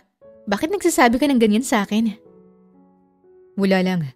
I just want to express what I'm feeling right now. Nagkatitigan sina Chase at Luna at dahan-dahang inilapit ang mukha nila sa isa't isa. Nakapikit na rin ang kanilang mga mata at handang-handa ng halikan ang isa't isa. Napamulat si Luna. Napatigil sila ngunit dahan-dahang hinawakan ni Chase ang baba ni Luna para ipagpatuloy ang kanilang nais. Muli ay pinikit nila ang kanilang mga mata. Siguradong sigurado na sa gagawin nila ngunit... Bernadette! Napataw na lang sina Chase at Luna ngunit nang ibabaw ang pagkahiya ni Luna. Matutulog na ako. Good night. Matulog ka na rin. Mabilis na pumasok si Luna sa bahay habang hinahawakan ang kaniyang dibdib. Ang epal naman nila! Nakakainis! Si Chase naman ay kinausap pa sina Bernadette at Butoy. Ayaw niyo bang maghalikan kami ni Luna? Bakit kayo umepal sa amin kanina? Napatingin na lang sa kaniyang mga hayop. Ngunit pumasok na rin siya sa loob nang makita niya si Berta dahil baka tukhain na naman siya nito. Kinabukasan habang nagdidilig si Luna ay nabigla siya sa pagsulpot ni Chase na may dalang sprinkler. Anong gagawin mo dyan? Tutulong sa pagdidilig. Hindi ba obvious? Umirap si Luna dito, tsaka siya napatawa. Ngunit nakaramdam rin siya ng hiya dahil sa nangyari kagabi. Di magdilig ka. Confident si Chase sa pagdilig ng mga kangkong pero nagulat na lang si Luna dahil parang may baha dahil sa rami ng tubig at nalunod ng mga bagong tubo na kangkong. Bakit parang binahayan? Bagong tanim pa lang ang kangkong eh. Hindi ko na makita. Sorry. Nakangising sagot ni Chase. Pagkatapos magdilig, ay namitas rin si Luna ng mga sili. Marami na kasing hinog kaya naman ay napagpasyahan niyang kunin yon. Nabigla ulit siya nang magdala ng isang maliit na basket si Trace at ngumiti pa sa kanya. Don't ask me again kung anong gagawin ko. Obvious naman tutulungan kita. Kumindat rin siya dito. Hindi maiwas ni Luna na mapatingin kay Trace habang nag-harvest ito. Minsan ay napapangiti siya sa tuwing nahihirapan si Trace na kunin ang mga sili. Luna, alam mo bang kumakain ako ng sili? Nagbibiro lamang si Trace ngunit hinamon siya ni Luna. Sige nga, pakitaan mo nga ako. Ayaw rin niyang ipahiya ang kanyang sarili kay Luna. Napalunok siya bago niya kinuha ang sili. Tumingin siya kay Luna na naghihintay sa kanya na kainin ng sili. Inilapit niya ang sili sa bibig niya. Nagbabaka sakaling pipigilan siya ni Luna, ngunit hindi. Kinain at nginuyuan ni Trace ang sili. Pilit pa siyang ngumiti kay Luna, ngunit nakaramdam siya ng init at anghang sa kaniyang muka. Kumusta ka? Tanong ni Luna, ngunit hindi sumagot si Trace. Iluwa mo na yan! Subalit huli na nang malunok ni Trace ang sili. Mabilis siyang nagpunta sa loob para maghanap ng gatas ngunit naubos na pala. Hindi pwedeng uminom ng tubig dahil hindi mawawala ang anghang. Mabilis na hinawakan ni Luna ang kamay ni Trace tsaka sila tumakbo papunta sa mga baka. Bakit tayo nandito? Nahihirapang sabi ni Trace. Kailangan mo ng gatas, di ba? Lumuhod ka. What? Gusto mong inumin ko ang gatas ni Bebang? Bakit? Ayaw mo sa gatas niya? Kay Bernadette na lang kaya? Dedede ako sa kanya. Naguguluhang tanong ni Trace. Ano ba? Nakakainis. Natatawa ako dahil sa pagiging ignorante mo. Ano ba, Luna? Ang anghang talaga. Lumuhod ka kasi. Walang nagawa si Trace kundi ang sundin ang sinabi ni Luna. Pinisil naman ni Luna ang suso ni Bebang, saka lumabas ang gatas nito. Namangha naman si Trace sa kanyang nakita. Aba, namamangha ka pa sa nakikita mo. Dali na, inumin mo ng gatas. Mabilis na pinisil-pisil pa ni Luna ang suso ni Bebang para lumabas ang gatas, habang si Trace naman ay nakangangalang. Nang matapos ay saktong napasigaw naman si Bebang. Napatawa rin sila nang makitang dumumi si Bebang dahil sa kanilang ginawa. Bigla namang humangin ng napakalakas dahilan para mapuwing si Trace. Akmang hawakan na sana niya ang kanyang mata, ngunit mabilis siyang pinigilan ni Luna. Ako na, baka makaramdam ka na naman ng anghang sa mata mo kapag ginamit mo ang kamay mo. Maingat na ibinuka ni Luna ang mata ni Trace, tsaka niya hinipan. Thank you, Luna. Wika ni Trace, tsaka ngumiti sa dalaga. Mas lalo pang nahulog si Trace kay Luna sa araw-araw na magkasama sila. Napapalukso ang kaniyang puso sa tuwing ngumingiti si Luna sa kanya. Napapangiti siya sa tuwing nakikita niyang masaya si Luna. Lahat na yata nang gawin ni Luna, magalit, mabwisit at mainis sa kanya. Cute sa kaniyang mata. Nang magpunta siya sa flower garden, nakita niyang tahimik na namimita si Luna. Pinagmasdan niya ito na para bang isang sining sa museo. Napapangiti siya sa tuwing inaamoy ni Luna ang mga bulaklak. Hindi alam ni Trace na nakita pala siya ni Pedro. Gusto mo na ba ang apo ko, iho? Ay, kalabaw kambing baka. Gulat na sambit ni Trace. Po? Ay sus, rinig mo kung anong sinabi ko. Hindi naman po imposible na hindi magkagusto kay Luna, Lo. Kahit masungit siya, para bang bawat araw, nahulog ako sa kanya. Ang daming sinasabi, ligawan mo na. Ho? May basbas ka na sa akin. Ligawan mo ng apo ko kung talagang totoong gusto mo siya.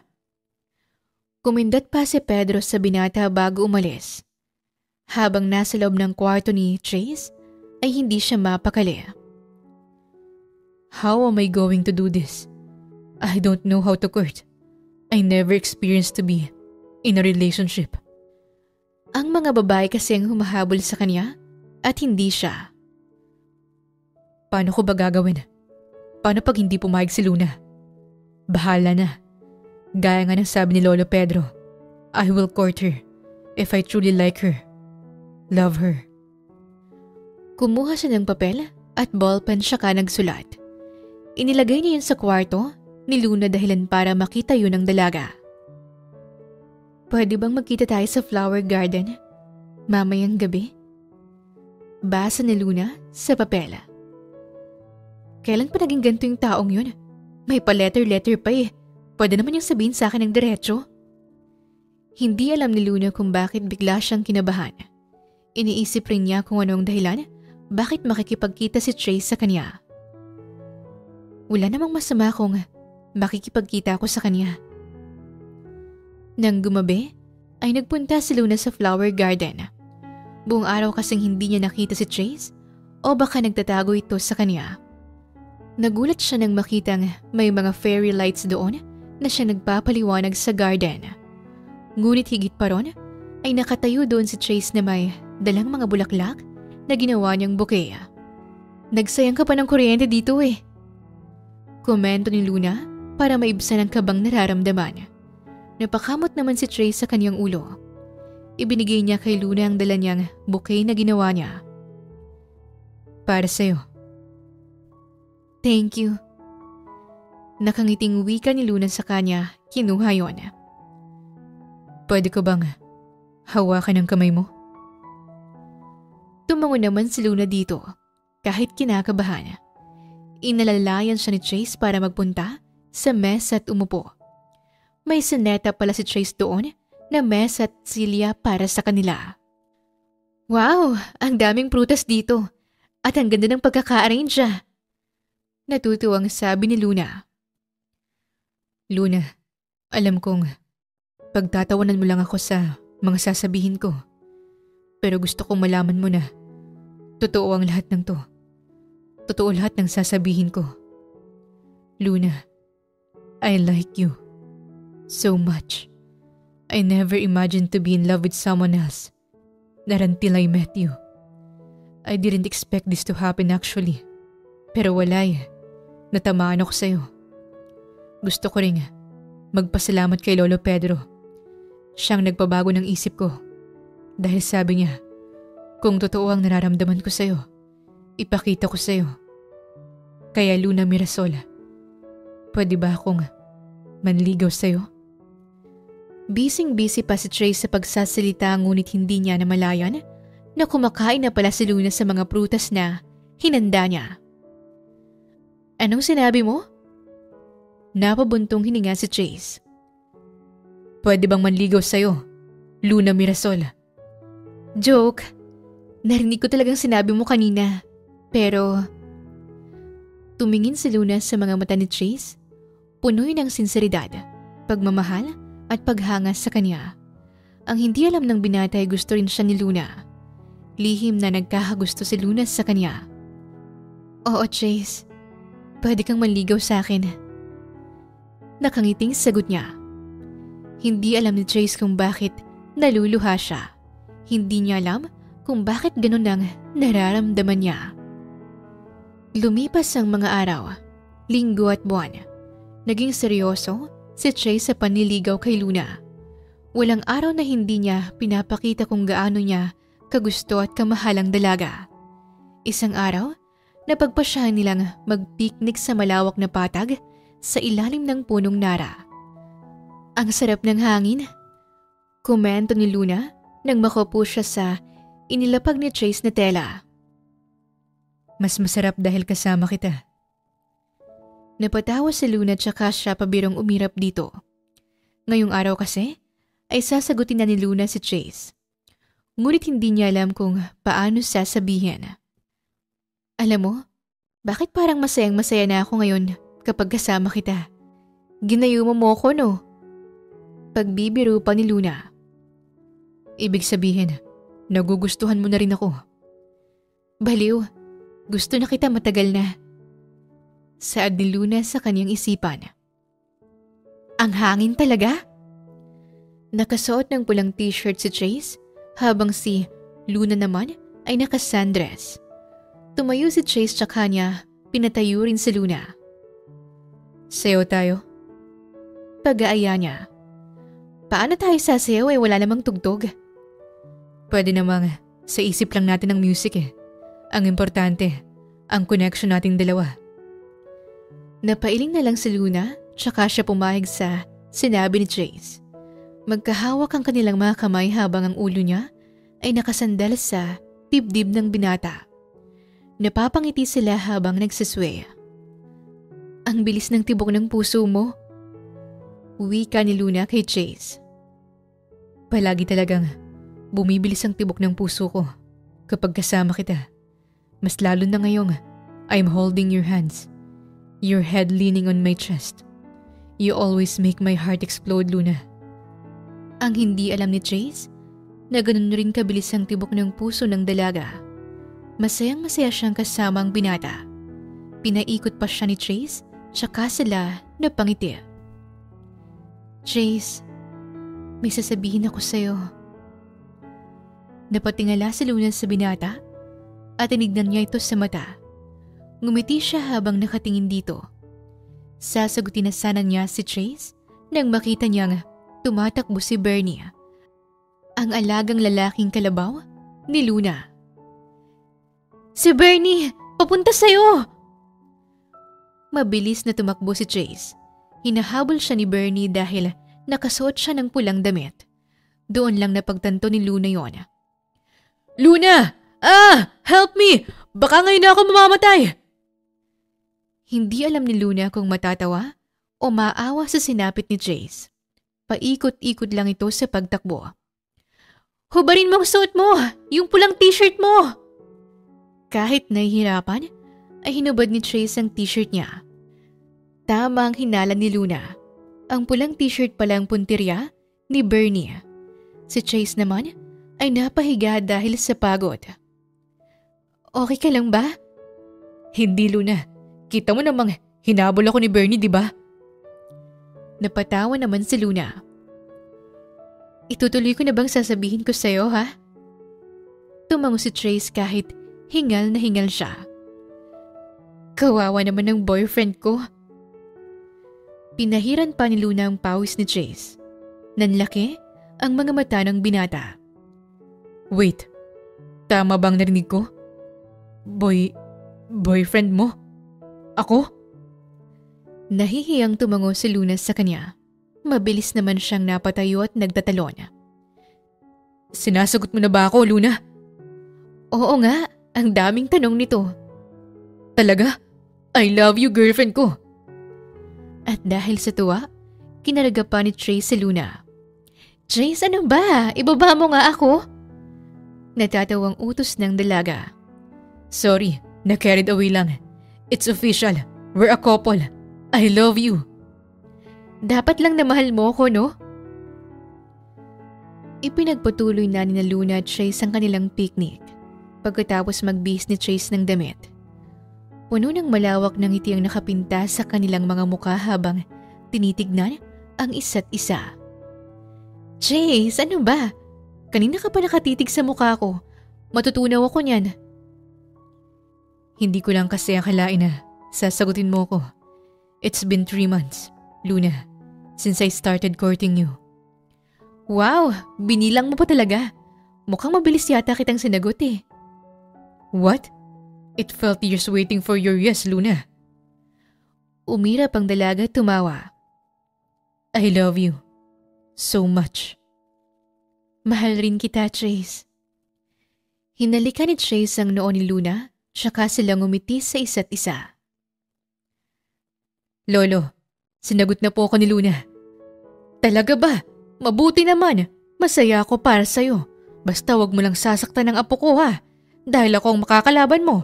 Ipapakain kita ng buhay sa mga alaga kong hayop. Biro lang, iho. Niyaka pa ni Trace si Pedro at nagpasalamat.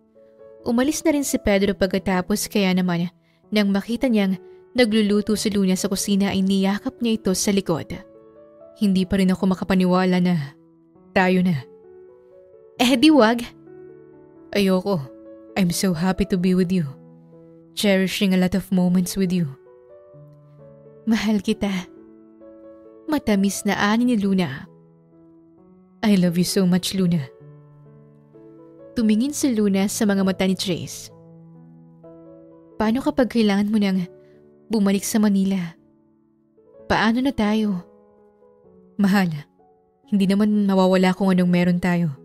Magkasama tayong pupunta doon. Paano kung ayoko, Trace? Ayokong umalis dito. Maghahanap ka ba ng ibang babae? Baby, hindi. Hinawakan ni Trace ang magkabilang pisngi ni Luna. Hindi mangyayari na. Maghahanap ako ng iba. Bakit pa? I already have you. Natatakot lang kasi ako na baka makalimutan mo na ako kapag nakabalik ka na sa inyo. Kapag bumalik ka na sa dati. Baby, I promise. Hindi mangyayari yun. Okay? Tumango si Luna sa kanya, tsaka nila niyakap ang isa't isa. Nang maghapon, ay napagpasyahan nilang pakainin ng mga manok. Kumuha ng mga lantang pechay sina Luna at Trace, tsaka nila yon pinakain sa mga manok. Tignan mo si Berta, nakatitig sa'yo. Sigurado, nakalimutan na niya ang ginawa ko, hindi ba? Napatawa silang dalawa. Isinaboy rin nila ang butil ng bigas na siyang mabilis na tinuka ng mga manok. Yan, kumain kayo para mangitlog kayo ng marami. Ngunit napatigil sila nang may armadong lalaki na dumating. Mahigit 10 ang mga ito na bumaba galing sa van. Pinatago ni Trace Luna sa likod niya habang tinitignan ang hindi inaasahang mga tao. Bakit kayo nandito? Anong ginagawa niyo rito? Nanlaki ang mga mata nila nang nakita ni Trace ang kanyang lolo na si Minandro habang hawak-hawak si Pedro. Paps, anong ginagawa mo dito? Anong ginawa mo kay Lolo Pedro? Galit na asik ni Trace. Hindi man lang ako nakatanggap ng pangungumusta galing sa mahal kong apo. Bakit nakatali ang kamay ni Lolo? Anong gagawin mo? Bitawan niyo ang lolo ko! Sigaw ni Luna. Oh, siya pala ang babaeng nagugustuhan mo. Oo, si Luna lang at wala ng iba. Kaya kung gusto mong kilalanin pa kita bilang lolo ko, bitawan mo si Lolo Pedro. Nagtaka naman sila nang biglang tumawa sina Pedro at Minandro. Ayos bang acting ko, Minandro? Kumunot ang noo, Luna at Trace at naguguluhan. What? Anong nangyayari, Paps? Si Pedro ang matalik kong kaibigan. Paano nangyari? Ikaw ba yung nagbibigay ng chocolate sa akin kapag pumupunta ka sa bahay namin noon? Ikaw ang nagbigay sa lupang ito kay Lolo? Oo, iya. Ako yun. What? Don't tell me. Ikaw rin ang mastermind sa pagdukot sa akin. I'm sorry, Apo. I have to do it for you to change. Alam mo, masyado ka kasing sakit sa ulo.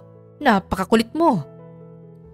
Tumawa naman si Luna sa sinabi ni Minandro. Pumasok muna tayo sa loob. Kagad silang pumasok sa loob at umupo sa sala.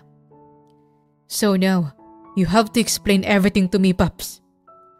Plinano namin ang lahat ng to para magtagpo kayong dalawa. At sumakses naman, hindi ba, Pedro? Nag-apir pa ang dalawa dahil nagtagumpay sila. Ginawa namin yon para magbago kayong dalawa. Nagbago ka, Trace. Alam mo ba yun? Sa mga kwento kas ng lolo mo sa akin, sobra ka raw makulit at pasaway. Habang si Luna naman, masungit sa ibang tao. Subalit binago niyo ang isa't isa. Sobrang say ng puso ko sa tuwing nakikita ko kayong magkasama. Hinawakan ni Trace ang kamay ni Luna, saka sila napangiti. Hindi naman kayo nagsisisi. Galit ba kayo sa amin dahil ginawa namin ito? Para sa akin hindi po. Kahit kayo ang tadhana pang gumawa nito. Hindi ako nagsisisi na nakilala ko si Trace. Mahal na mahal ko po siya. At gaya ng sabi ni Lolo, nagbago nga po kami. Me too, Pops. Luna means everything to me. Being with her, experiencing this rich and simple life. I love being here, Pops. Paano na ang kumpanya mo? Baka nakalimutan mo kung sino ka doon sa Manila. Totoo talagang CEO ka at bilyonaryo? I told you, baby. It's true. Ibibigay ko na lang ang kumpanya ko kay Colin. I know he will handle it well. I'm willing to give up everything just for Luna. Napangiti naman ang dalaga. Oh, magpakasal na kayo dahil gusto na namin ang apo sa tuhod. Tumawa naman sila sa sinabi ni Minandro. Nasaan na kaya si Trace? Kasalukuyang nasa labas ng bahay si Luna habang hinihintay si Trace. Ngunit nagulat na lang siya nang biglang dumating ang alagang bibe ni Trace na si Bebe Ruth at may singsing sa bibig niya. Saan mo nakita to, Bebe Ruth? Sa akin. Nabigla si Luna nang dumating si Trace na may dalang bulaklak. Ibinigay niya yun kay Luna. Pagkatapos ay kinuha niya ang singsing mula kay Bebe Ruth. Luna, baby, mahal. I will not waste my time anymore. I want to spend the rest of my life with you. Luna Mirasol, will you take my last name? Will you marry me? Naluluhang tumango si Luna kay Trace. Oo, magiging Mrs. Elizable na ako. Mabilis na sinuot ni Trace ang singsing sa isang daliri ni Luna, tsaka sila naghalikan sa labi. Masayang pinagmasdan ni Luna ang singsing na nasa daliri niya. Mahal talaga kita, Trace. The Boxer Boy. Natatawang wika ng dalaga. Makalipas ang ilang buwan ay dumating na ang hinihintay ni na Luna at Trace. Ang pag-iisang dibdib nila. Napagpasyahan nilang magpakasal sa malawak na patag malapit sa bahay nila Luna at tanging sina Pedro, Minandro at ang mga alagang hayop nilang naging saksi sa kanilang kasal. You may now kiss the bride. Anunsyo ng pare pagkatapos ng seremonya. Nakangiting humarap sina Luna at Trace sa isa't isa. Nahandahang inangat ni Trace ang belo na nakatakip sa mukha ni Luna. Hinawakan ni Trace ang baba ni Luna, tsaka niya hinalikan ang marahan ng labi ng dalaga. Nagsigawan naman sina Pedro at Minandro kasamang mga hayop na bisita rin sa kasal nila. In-enjoy nila ang araw na yon na puno ng pagmamahal at tuwa sa kanilang mga puso. Hindi nagtagal ay ipina-renovate nila Luna ang bahay nila na sinang-ayunan naman ni Pedro. Gusto kasi ni Luna na kasama pa rin niya ang kanyang lolo sa iisang bahay. Mas lalo pang lumaki ang farm ni na Luna dahil sa tulong ni Trace. I will never get tired of looking at this view with you, wifey. Talaga naman, alam mo, hindi ko talaga akalain na mag-aasawa ko. Akala ko kasi habang buhay akong magiging single dahil sa kasungitan ko noon. Well, iba talagang isang Trace Avelier Lizable. Iba talaga. Ngunit kahit ngayon, habulin ka pa rin ng mga hayop. I love you, asawa ko. Mas mahal kita, wifey. Sobra. Baka gusto mong mag-enjoy mamayang gabi. Tumingin naman nang makahulugan si Luna sa kanyang asawa. Pwede naman. Nangaakit na sagot niya. Napatawa na lang silang dalawa dahil sa kanilang kapilyuhan. Hindi nagtagal ay biniyayaan sila ng dalawang anak. Isang babae at isang lalaki, sina Chandria at Louie. 17 taong gulang na si Chandria habang 15 taong gulang naman si Louie. Mama, pinakain na naman ng marami ni Louie ang mga koy. Louie, makinig ka sa ate mo. Baka mamatay na naman yung mga alaga nating koy dahil sa overfeeding. May pinagmanahan ka talaga. Napatawa naman si Trace dahil siyang pinagriringgan ng kaniyang asawa. Umalis na rin si Louie sa fish pan tsaka siya lumapit sa mga magulang niya. Mama, pwede ka po bang magluto ng turon? Please po. Siyempre naman anak. Mamaya tulungan mo ko ha? Yes po mama, kaming dalawa ni Ate Chan. Umalis ulit si Louie at nagpunta sa kanyang ate na pinapakain ng kanilang alagang rabbit. Ang laki na ng mga anak natin, mahal.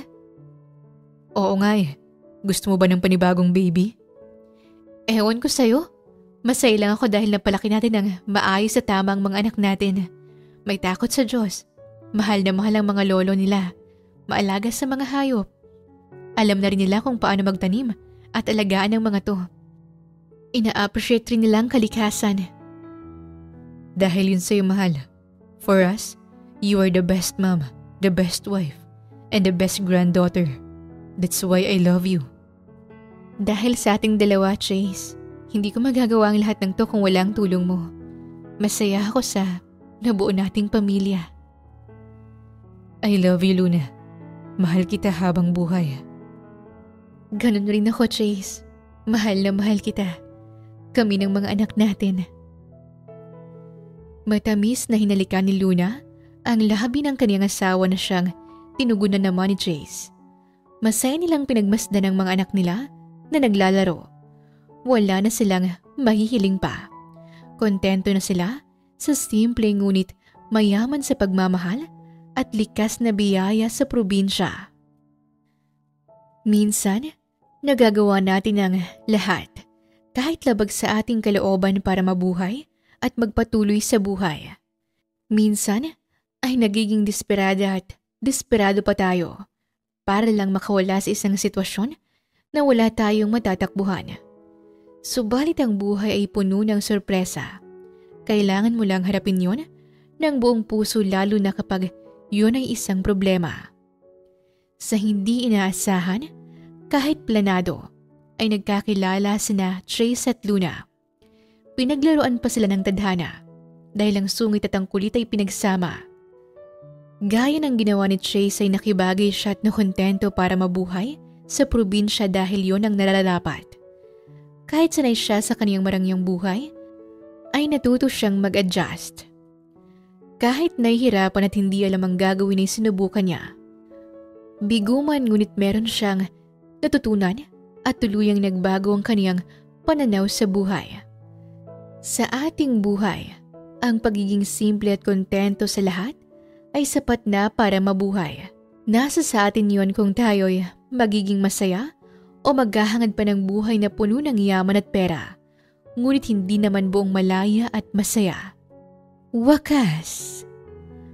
Maraming salamat po sa inyong pakikinig sa kwentong ibinahagi namin ngayong araw. Muli, ito po ang Tales of Siren at hanggang sa ating muling kwento. Maraming salamat po.